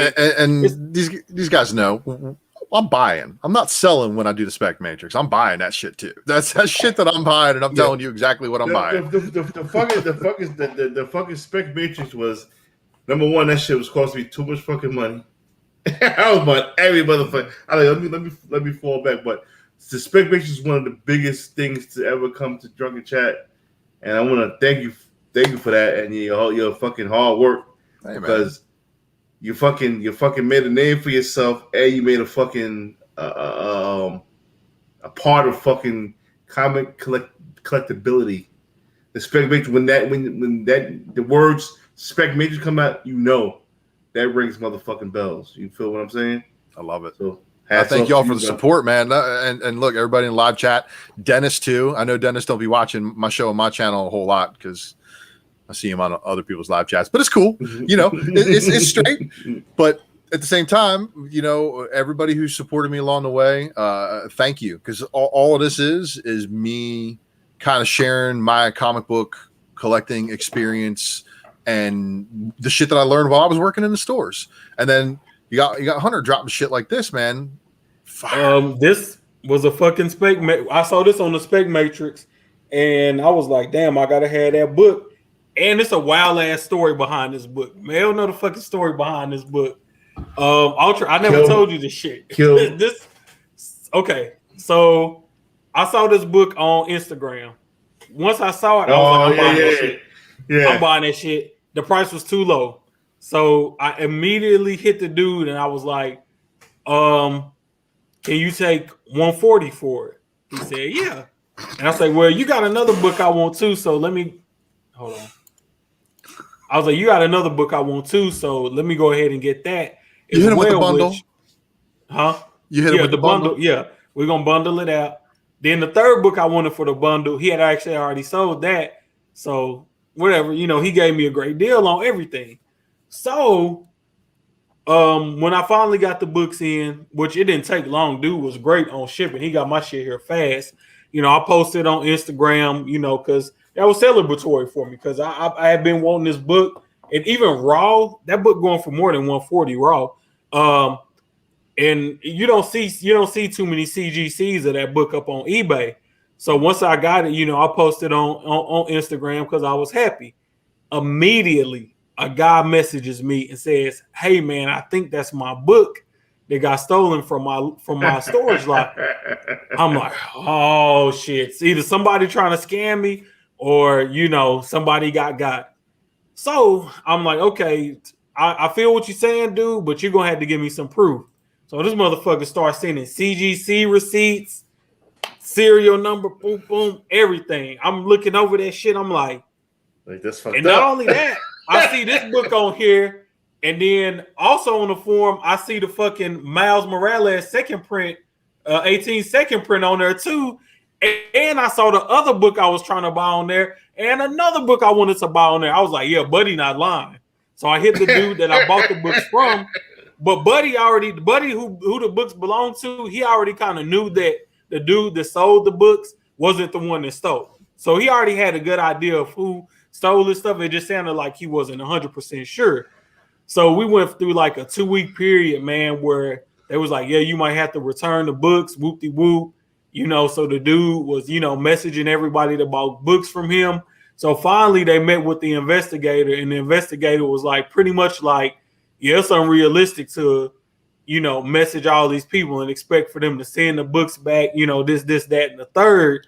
He was like, you know, pretty much told Buddy who shit got stolen, you just got to take an L on that, you know, and, you know, what?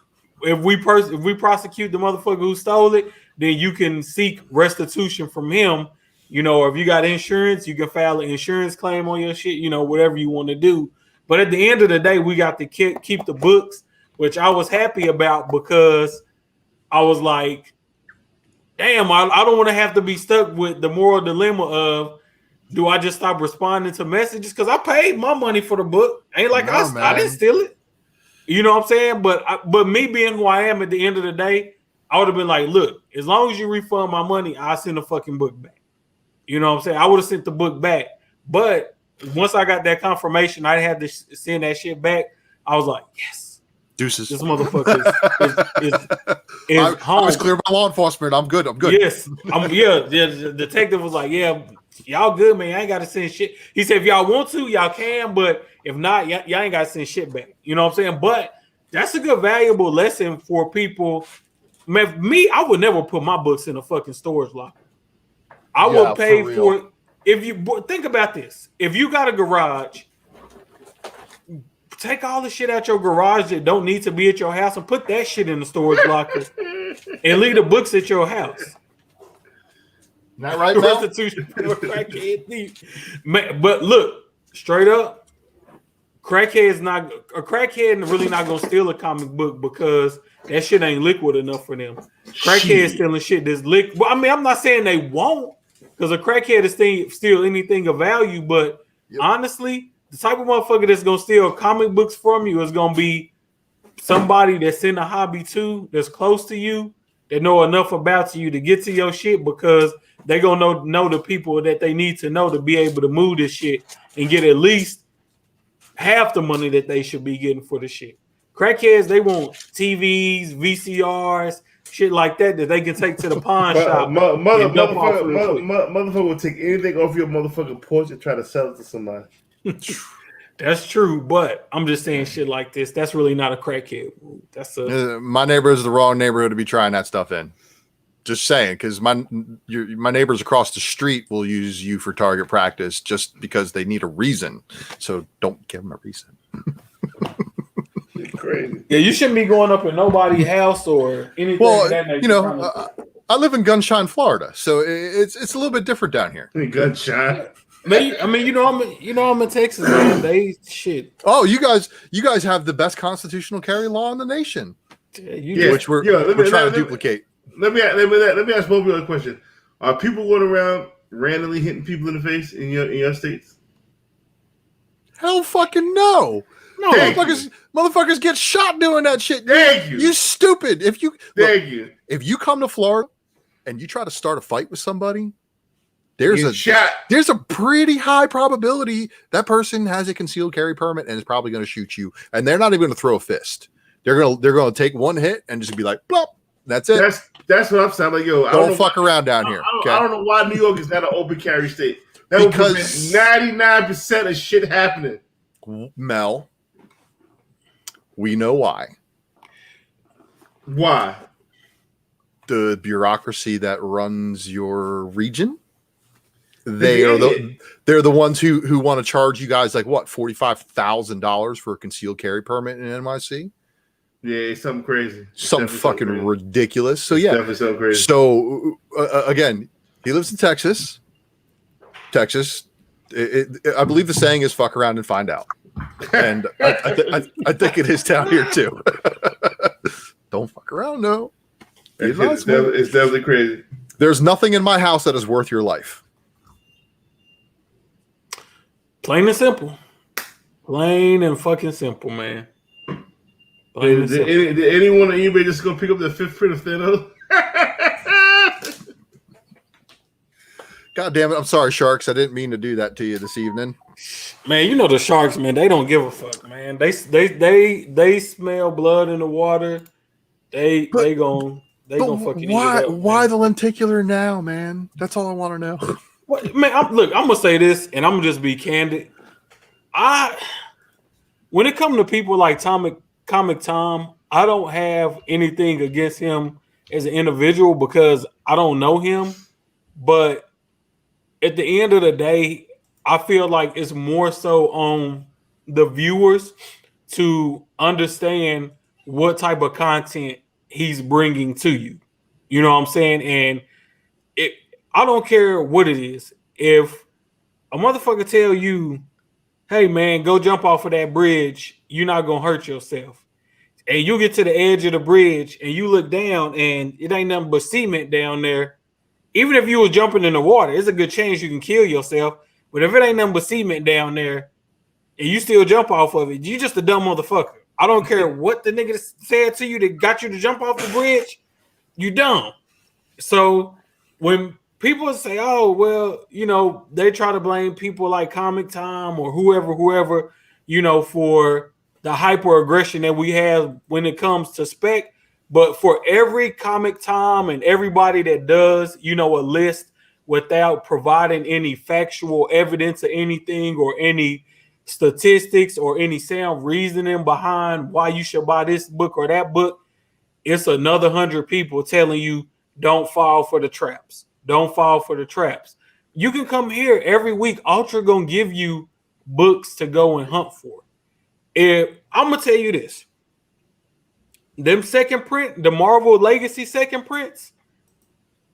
When I went to one LCS and found damn near all of them. I could have sold them books on eBay and fucking quadrupled my money easy. But I kept them because I realized this is going to be a cool little run of books to own. You know what I'm saying? And I might die before I get a chance to sell them, or I might sell them next year. You never know.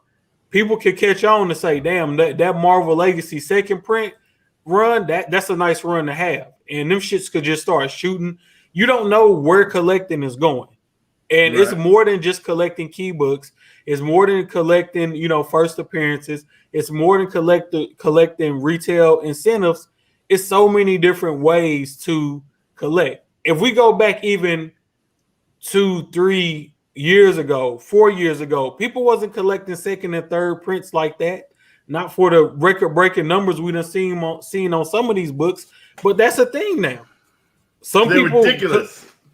That's a thing now. So who's to say that people aren't going to start looking for really obscure things like some of the stuff that Ultra brings to the spec matrix with those, you know, lenticular variants. Like that might just be something that people say, damn, I gotta have that shit. Especially once we get more and more of these sports card collectors in the hobby, they love shit like that. I done seen dudes complete the rainbow of so many obscure player fucking offensive linemen and fucking linebackers who never seen fucking 20 snaps on the field, you know, in the more than 20 snaps on the field in the game. They love collecting obscure shit, completing team sets of every player on the team from that year. Even if the motherfucker never played 5 minutes in a game, that's just the way their mind works. Is the more the hobby expands, the more different segments of the hobby is going to become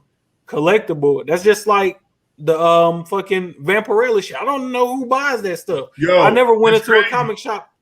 Was you on the auction? It's like, yeah, you got any Vampirella Lady Death? I said I got a whole box of titty books, and I ain't pulling that shit up. I got Bud Root, all kind of titty box. I'm about to pull the titty box. I'll let you know when I pull the titty box. No, man, all them Vampirilla and Red Sonias by Adam Hughes and Jeff Scott Campbell. Those are all PC buys, man. I ain't putting them up for flips. But if you got a box of titty books for sale, yeah, titty. My man, Nigel Danny, he made a killing.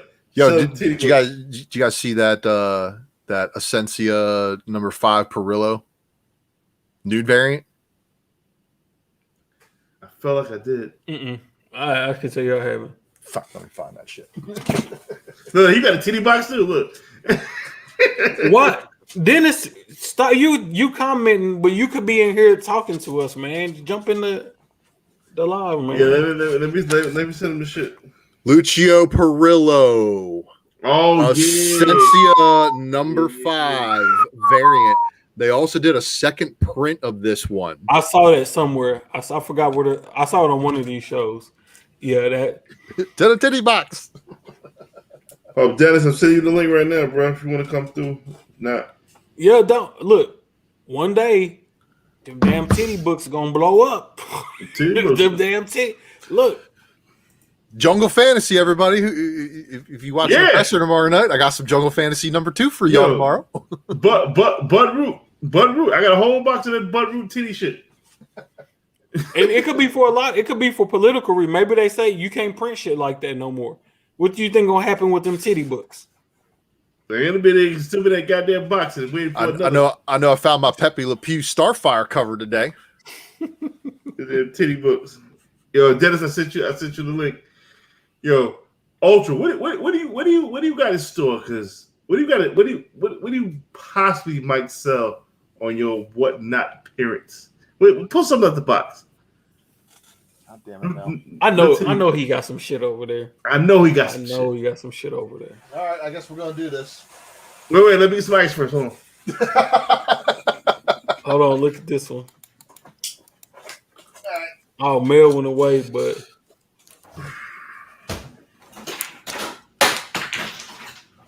let's see. Louavid Comics said, "Where the booty books at?" I don't know if I said that. I don't know if I said that name right, but he said, "Where the booty books at, man?" I do want to see more books like sisters or just female characters with the big old, you know what I'm saying? The peach. Yep. All right, you there? Is there? All right, I'm sorting. So it's funny that you were talking about. There's a few of them. Yo, you the second motherfucker asked about some barbaric. What the fuck is barbaric? You don't know what barbaric is, man? That's that Vault book that came out last week that had that Tim Seeley cover that Dennis from Wonderworld shared. So for sure, in my Whatnot auction will be these legacy second prints. First off, starting with the Deadpool 287. Mighty Thor 700, Stephanie Hans. Oh, wait. Okay. What? Okay. Spider-Gwen's going in. Your Spider-Gwen is crazy hot almost, man. Gwenpool going in. David Nakayama. And then I got 2 more heaters. Wow.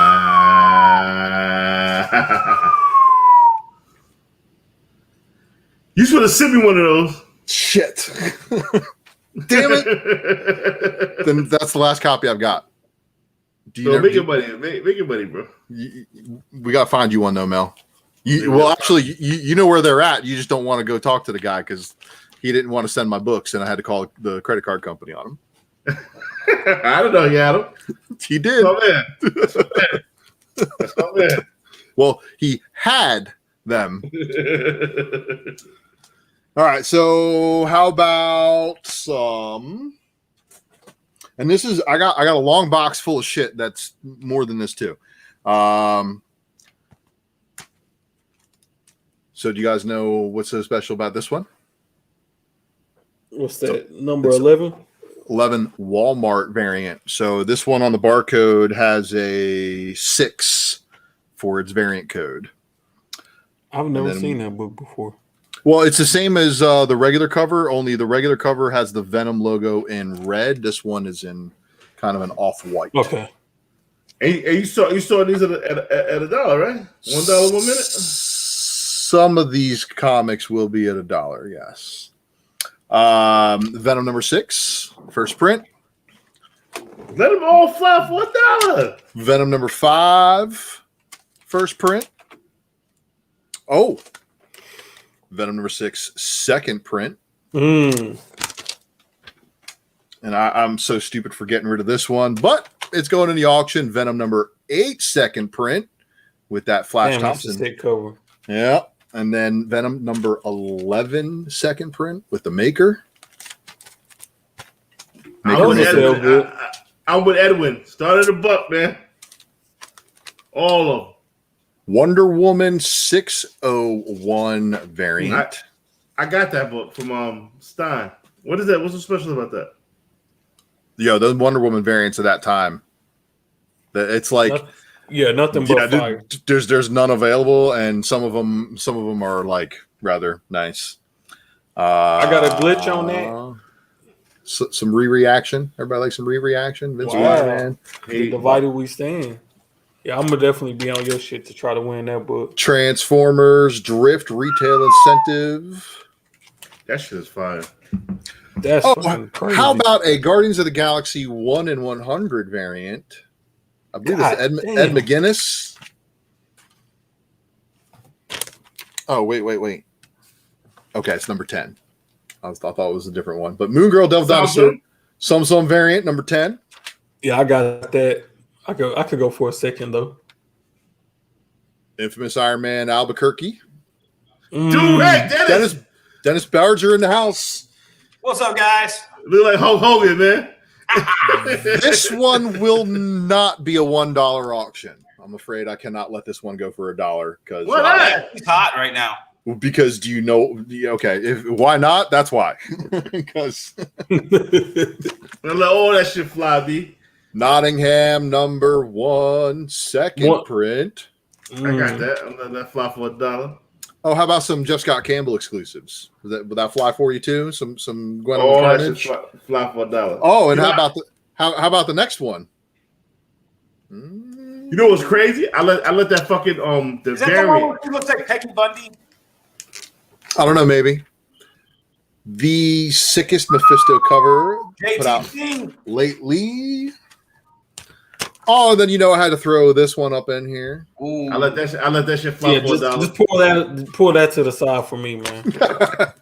So you want this one too? I got a couple of them. That Black Panther 19. I let that fly for $1. How about some Christian Ward Ultimates action? Anybody? Dude, I'm woefully understocked on all Ultimates like that. I was asleep on that one. Second print. Uncanny X-Men number 2. All right, now were these? Now these are be sorted, so those aren't actually. So Dennis, how do you feel about this whatnot wave? What's your thought? I've watched a couple shows and I like it. I actually like it better than what Jesse James and Jen King and all the other third market people are doing on Facebook. I think it's a much better format. I got to wrap my head around it because I've been wanting to do this. I tried to do it 2 years ago, but I've been wanting to do this. But I want to bring like a whole crazy level to it where I'm giving away free shit. Every time you get to 100, you get to pick an envelope off the wall. So I want to add some like crazy David Lee Roth, game show host type shit to it at the end. You see my auction? No, I didn't, man. You got to tag me. Tag me on whatchamacallit next time you go on. I did, man. I wanted you to be there, man, because I was giving away some crazy shit, bro. Yeah, I know, man. I got to get in on that. I went berserk, man. Why'd you go berserk, Mel? I don't give a fuck. Oh, you don't? No, I stopped giving a fuck. I think you care a little bit more than Bro, I'm not gonna fucking do the crazy shit like put fucking something, the Killing the Kids, number 1, number 5, and number 2 on there. Am I? Well, and I mean, it's a perfect time too, because my business partner screwed up and ended a whole bunch of auctions on Sunday night, July 4th. And man, they went for nothing. I was so just dick beaten on that one. And I'm like, man, you know what? If you can't give shit away, even on 4th of July, people should have put in a decent enough bid that they didn't go for nothing, you know? So it's like, yeah, okay, we're in a whole new game now. And I'll tell you what, I think all of a sudden this big paradigm shift over to what's not is going to cost eBay a big chunk of business too. And they need to rethink their fees, because if they think that they're going to keep comic book people selling books on eBay with those big fees, it'll be pre-sales and new books on release day, and that's going to be about it. And then maybe you'll get your big slabs that they want to advertise, but it'll be available on all fucking platforms, right? And if everything's on the same platform, look. When it comes to best practices for doing your auctions, if you are looking at a book, count how many color breaking spine ticks there are, show it to the camera, talk about how many defects there are in the book. If you don't feel comfortable assigning it a grade, if you don't know how to comfortably assign a grade, looking at a book, I can look at a book in a second and be like, it's an 8.5. I can look at a book and be like, it's a 9.0, 9.2, 9.4, or near mint plus or better. Yeah. So it is an art form. So if you're not comfortable with that, just try to ID the defects in the book. It should keep the real noobs out of it. You know what I'm saying? And it will, because eBay doesn't care. But you know what? The real collectors on Whatnot will care, and they'll be like, "Hey, man, I've got a book that's in your mint book." You can't look at an eBay auction and go, "Oh, I think that guy's a noob" by his listing. But when you're sitting there going, okay, I got a book here. It's called My Little Pony, and I think this is dead mint. Do you guys agree with me? This is dead mint. This is dead mint right here. Yeah, dead mint 7.5, man. Spine rolling on. Yeah, and so you're going to be able to tell in a heartbeat on what's not if the guy's just full of shit and has no fucking clue what he's doing. Motherfuckers and whatnot be sitting there lying like, oh, Silver Surfer. They cast Silver Surfer in the fucking in a Fantastic Four. No, the fuck they didn't. Stop lying. Yeah, motherfucker.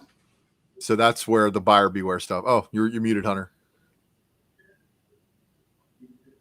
I'll be looking at my mic to see if I'm muted when I need to look at. Normally, I mute myself from the screen instead of from the mic.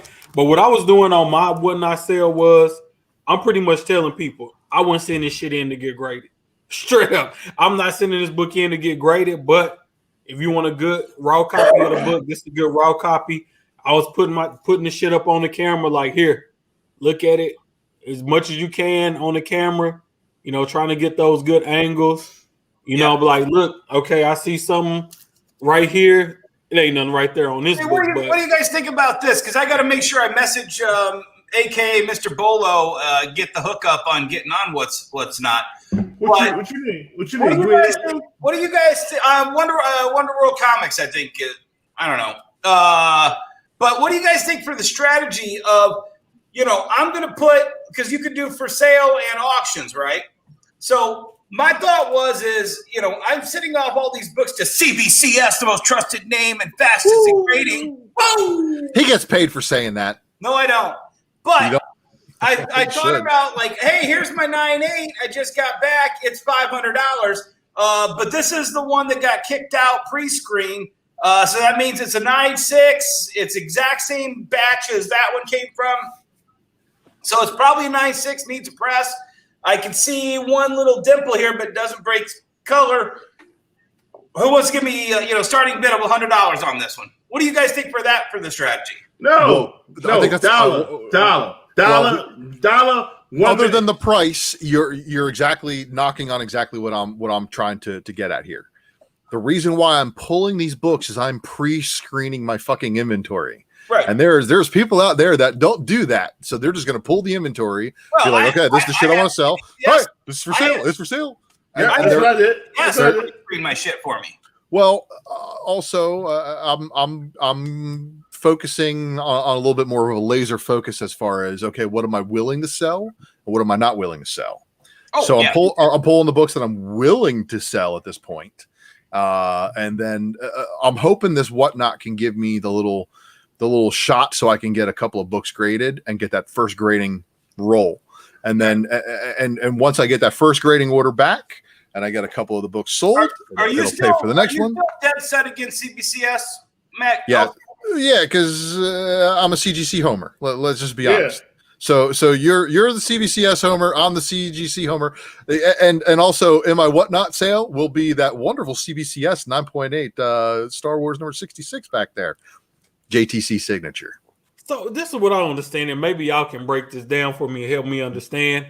And not to pick on you, Ultra, but I see it a lot more with CGC cats. Me personally, I don't have attachment to any grading company, but as a gambling man, I see more value in CBCS. Now, here goes my thing. If we take any two books off of my wall, let's just fucking take this book and let's take this book. Both of these slabs feel good. Both of them look good. They both say 9.8 on here. They both got a fucking thing I can scan. Well, this one got a QR code I can scan. It'll take me to the grade, certified. You know, I can go on the website for both of them, make sure the shit is real, nothing is fake. It'll tell me, you know, if it was a lower grade, it'll tell me the grader's notes. But you know, the labels look a little different, but they also similar. All of that shit is cool. The only thing I want to know is that a professional company looked at my book and said, "This is a 9.8. This is a 9.8. If both of these companies, even though CGC has its flaws, you know, CBCS ain't perfect, but I know both of these companies are stand up enough to say, I can go to any collector in the world to say, hey, CGC, CBCS, outside of that asshole that's trying to return the lethal protector on me, they said that this is a 9.8 book. So if you want to buy this, we need to buy it at the 9.8 price. Okay, that's all I'm concerned about.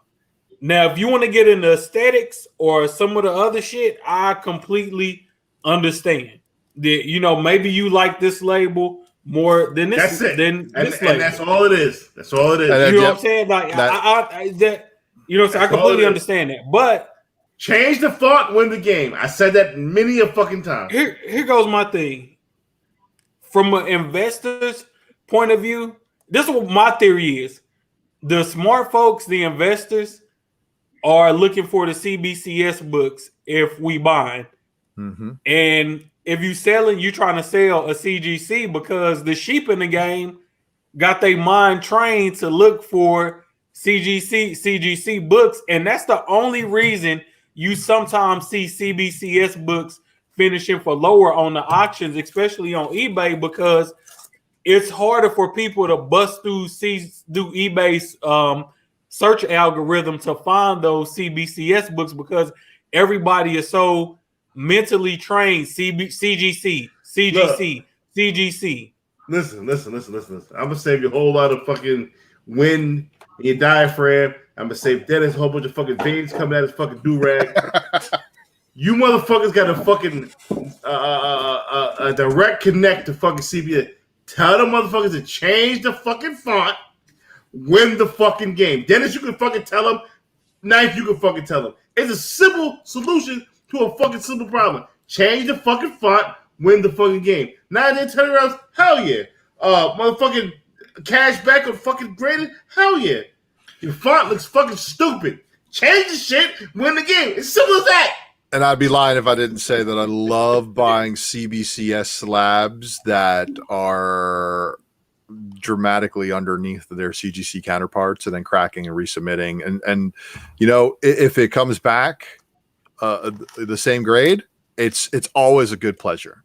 It comes back higher because CGC shit for grading lately. Sometimes, but here's also what you guys have to remember now. Right now, CBCS is about to. They have the opportunity, like Mel is saying, if they change the font, they could win the game. That's it. But look, Dude, here, can I say because that's what it is to me, Dennis. It's the reason why I don't want the slabs in my collection is when I'm going through the box, I don't like the way the labels I look. know Mel collects cards. Ultra, do you collect cards? No. Okay, Mel, what font do they use on a PSA card?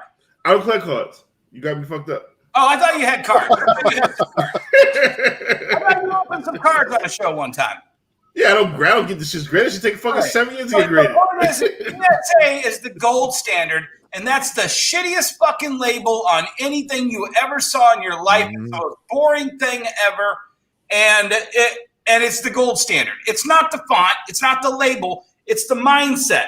And to me, all the people who pay more money for a CGC label are the same dumbasses, both of you included, who go wait in Starbucks line for 30 minutes to get a coffee that they can get from the fucking diner for $4. No, man, I got to press. Okay, I do that shit at home. That's where you're wrong. I get fucking dollar coin from the guy in the corner. That's right. Now, change the fucking font. Yo, Dennis, you making shit fucking whole world. Change the fucking font.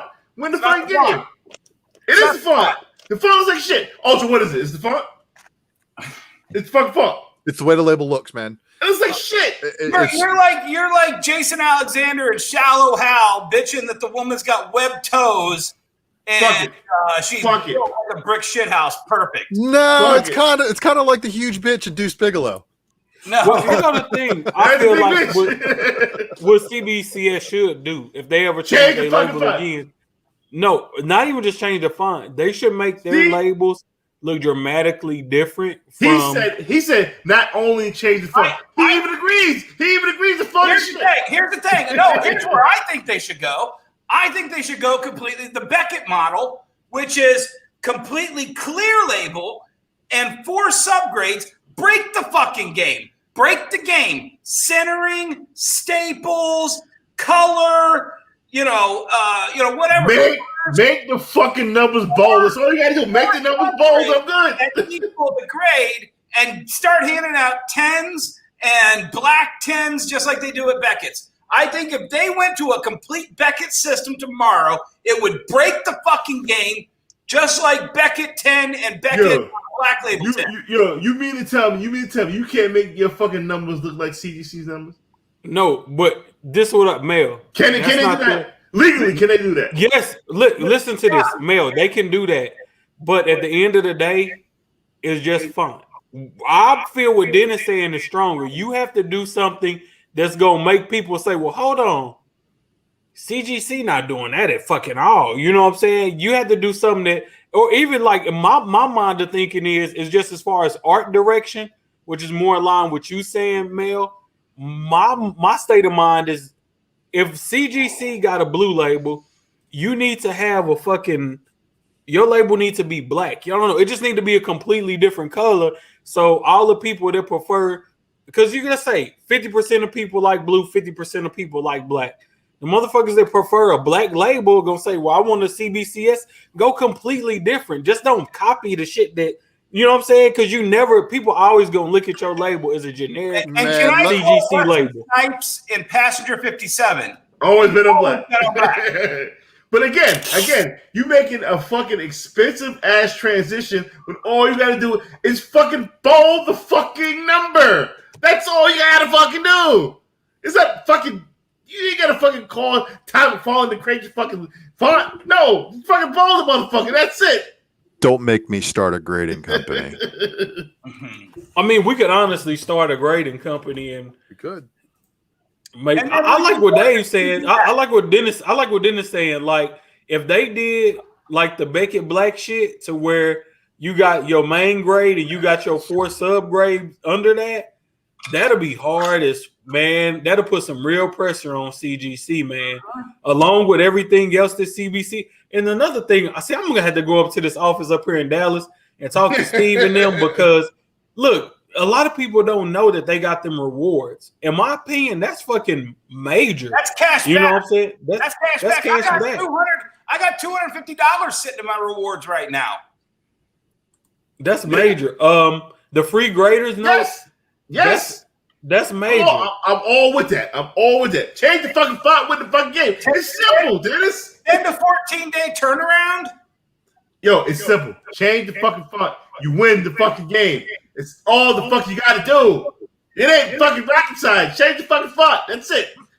Put me in front of this motherfucking Steve motherfucker in Baltimore. Change the fucking font, motherfucker.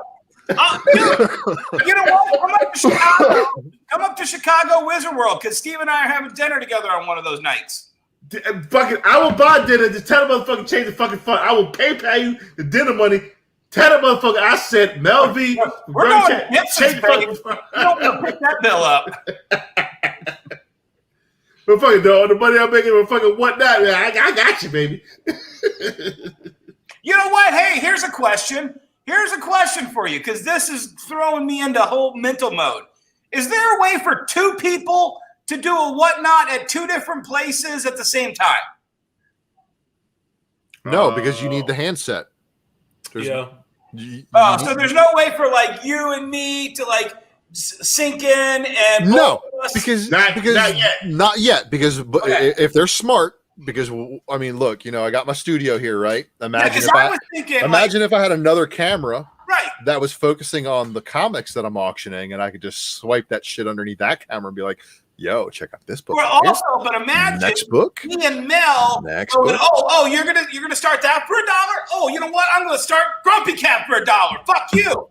And then like, oh yeah, well, My Little Pony snacks for $1. That's going to require too many users to be on too many streams at the same time, man, and that could be.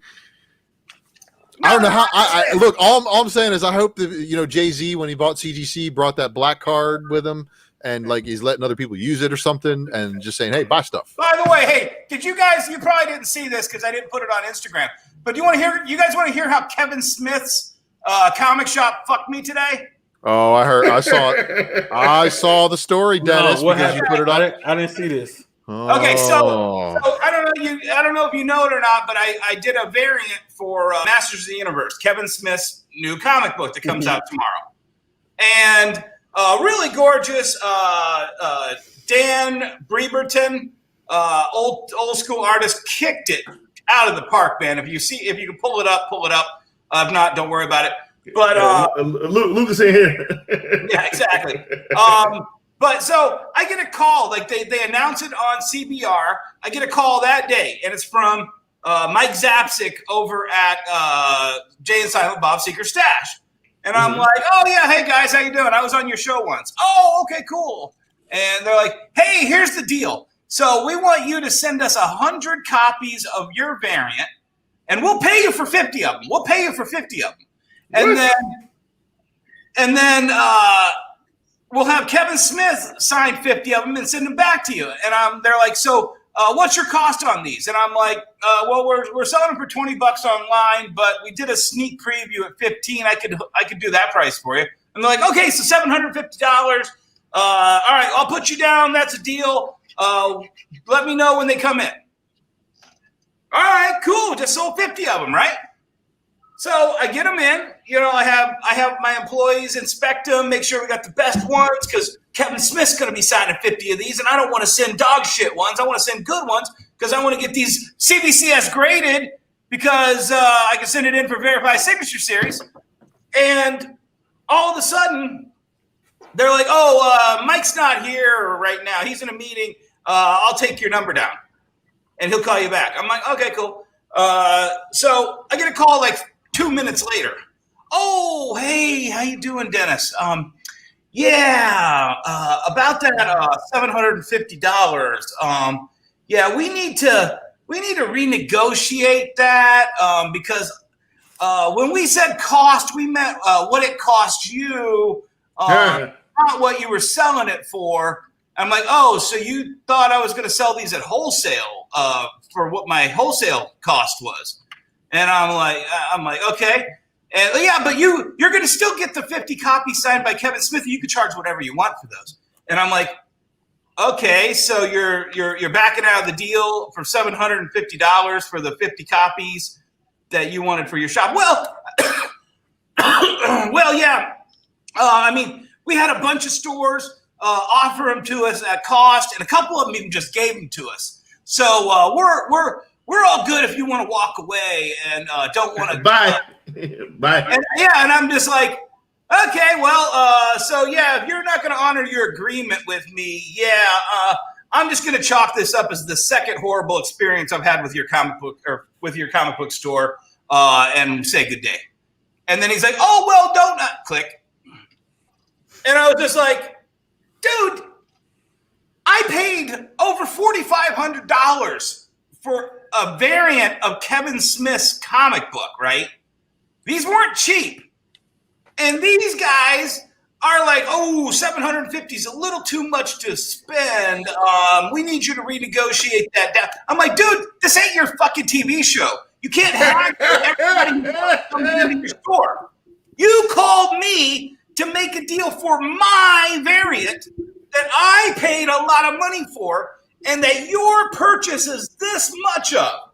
I could give two shits about your fucking, what you want to pay for it.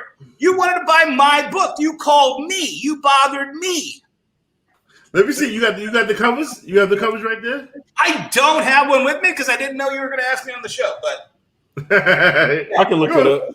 Look it up. It's Wonder World Comics Masters of the Universe Revelations book.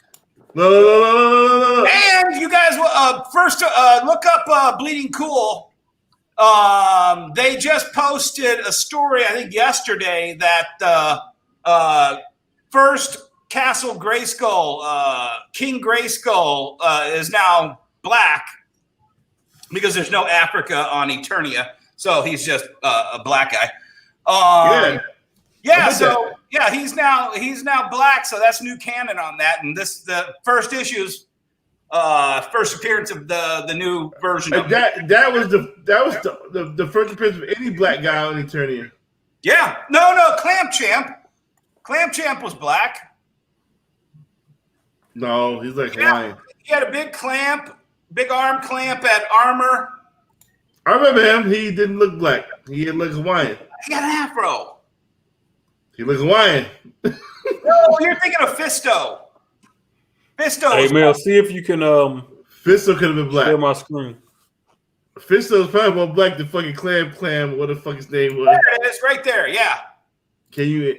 Oh, this doesn't look bad at all. No, I got the best variant out of everybody, dude. Hold on, let me. Oh, except for Alex Ross. Okay. Yeah. No, that's not the one I'm talking about. Alex Ross shit is fine. What are you talking about? Dave One Wilkins. comics. Yeah. Drew's is good. Dave Wilkins. Yeah. So it's like Dave Wilkins got to do the covers 2 through fucking 4, but not number 1. Like, what the fuck are you thinking, Dark Horse? Hold on. So Drew's like, oh, there we go. I ain't gonna hold you. This is fire. It's fine. Yeah, I know, dude. Listen, do you remember the comic book Batman Thrill Killer? Yes. That's the same artist, dude. Way back in the day. And that book pops. Every collection I ever go through that has that book, it has popped on me for like 25 years. That book just jumps at me. And then when they said, hey, do you want this guy to do it? I'm like, I had to Google it because I forgot who he was. And I'm like, oh, fuck yeah, I do. Well, I could tell you right now that this is one that MOTU fans are definitely going to get. They're definitely going to get Drew's. They're definitely going to get the Alex Ross. Those three, your three are definitely right there. That's the podium right there. Right, no. All right. So other than that, I didn't see any others. I love Mike Mignola, but he phoned it in, man. I don't know what that book was. He's like, oh, I get a paycheck. Okay. Did you read the book, Dennis? Yes, I did. It's okay. Here, let me say. The book, I think, is going to be more relevant to He-Man fans than the TV show is. Yeah, I heard a nasty rumor about the TV series. I'm not really. Yeah, I'm just sticking with selling my little comic book here, and they refuse to let me do a 2, 3, or 4, so that's the only one I got to sell right now. So, what's the nasty rumor? I hope I don't think what I'm thinking. Well, yeah, it's a whole bunch of shit. What part do you want? He-Man loses the sword. The rest of the series is Prince Adam. Spoiler alerts. Whoa, say that again. He-Man loses the sword. And if He-Man loses the sword, that means he reverts back to Prince Adam. Prince Adam is basically stuck as Prince Adam for most of the series. Teela is all pissed that Prince Adam never told her that he's He-Man, which I don't know why he cannot. But she's looking like She-Hulk. Teela and all the girls are looking like She-Hulk from the latest run of Avengers, where they're going to give everybody on Attorney a death by snoo. Yeah, and then apparently it's weird because Evil Lynn and somebody else joined the heroes to try to. And I'm like, okay, well, the Skeletor carried the sword. That's all I give a fuck about. Yes, apparently the rumor is Skeletor gets the sword, and yeah, I know you bought the comic book. You bought the sword. I told you, motherfuckers, 6 years ago.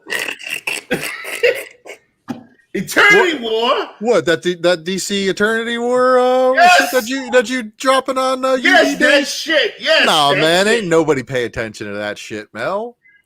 Dennis. Yes. Does he do the whole fucking I have the power shit? No, because the only person we see do that is King Grayskull in this issue. And you know what I heard? I heard that in the end, Teela gets the power sword, and that's what I'd heard too. But I haven't seen anything that confirms that. And Kevin Smith wrote this shit. I read the issue. I have seen everything Kevin Smith has ever done or made or seen except for Geely. I didn't watch Geely or Jersey Girl. So aside from that, there's maybe 2 lines in the entire comic book that I can even hear Kevin Smith talking. Sushi Booches? No. No, it's Boo Boo Kitty Fuck? Yeah, no. It really does. To me, it doesn't seem like – it seems like Kevin was maybe like sitting in a room with the writer. Because if you notice, if you zoom in there, there's actually like 2 more guys who are Rob David and Tim Sheridan. So – I don't think it was, honestly. I think that was Ben Affleck and Jennifer Lopez's self-production movie. Yeah. So, Kevin Smith produced it. Yeah, I knew. Okay. But so there's 2 other people listed as the writer. So what I think is Kevin explained his vision for his series to them and then spitballed some ideas. And he probably said something like, hey, and then come up with this and come up with that and figure out this and figure out that. Because eventually I need this thing to do this. So that it goes into our series. Yo, I ain't gonna hold you. This shit fire. This cover fire. Yeah, I'll send you guys out some to give away on It's Drunken Chat on Friday. That shit gonna be given away on whatnot. giving away to his wallet donations. Nah, seriously, this shit. That cover nice though. This shit fire, dude. This shit fire. This shit is real fire. Especially the Castle Grayskull on the back of that shit like that. The only difference is they messed up something and the title isn't at the bottom, it's at the top. So we got to update this picture because we just got it in and they put the title in the other place because they couldn't get the approval at the last minute to move it down. Why all He-Man people keep giving Trapjaw love? Trapjaw was whack as fuck, dude. Dude, no. I loved Trapjaw as a kid because he had that little string on his head that you could like make him slide down. Yeah.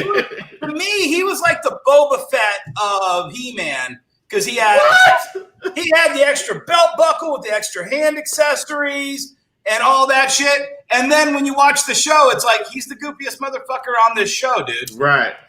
He had a lot of potential. He was just whack as shit. Yeah, he should have been the Boba Fett. He had all the accessories, had more accessories than everybody, but they Boba Fetted him anyway. Maybe I'm wrong. Everybody love the Trapjaw motherfucker. Man, what was up with Stratos? Motherfuckers like Boba Fett, Trapjaw, fucking Firefly from fucking G.I. Joe, Starscream, motherfuckers like that always get love. Yeah, Always get love. because they set themselves apart. They do. Yeah, but shouldn't Beastman get the love here? Because isn't No. he like the bumbling fool? He was the dumb fuck. Yeah, he was dumb fuck. Oh, just go with the war. I don't know how He-Man got away. Yeah, well, that's how remember Moss that's how they Man? portrayed it back then. You know, Moss Man used the same old as Beastman. I'll tell you a funny eBay story. When eBay first started, we were selling Masters of the Universe on there. We were selling everything, and we had a whole series of Masters of the Universe on there one time. And this one guy sends us an email that I still remember to this day, and all it said was, "Does your stinkor still stink?" Mm-hmm. And I'm like, I don't know. And I had completely forgot that there was a He-Man guy called Stinkor. It's like a big ass skunk. Yep. Yeah. And I'm thinking, does my Stinkor stink? Is that like is your refrigerator running? I'm thinking he's eating my asshole. Fucking Stinkor. There was a lady. There was a substitute teacher. She smelled just like Stinkor. I was like, what the fuck? She smelled just like Stinkor. Just like Stinkor. Same perfume or whatever the fuck that shit was. Actually, I was just going through old photos of my son because I don't know if you can see it in the background. We just had his graduation party. He graduated from high school. And we're going through old pictures. And there's this picture of him wearing like a yellow shirt and overalls. And he's looking at the picture and goes, I think I invented the Minions. Because he looks just like a minion.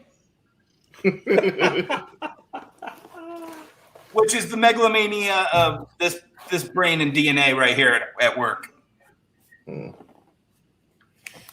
Oh man, we got 10 minutes to Loki. Are you guys all gonna sign off and go watch Loki? That's what I've got my Fire Stick resetting in the background of my office for right now.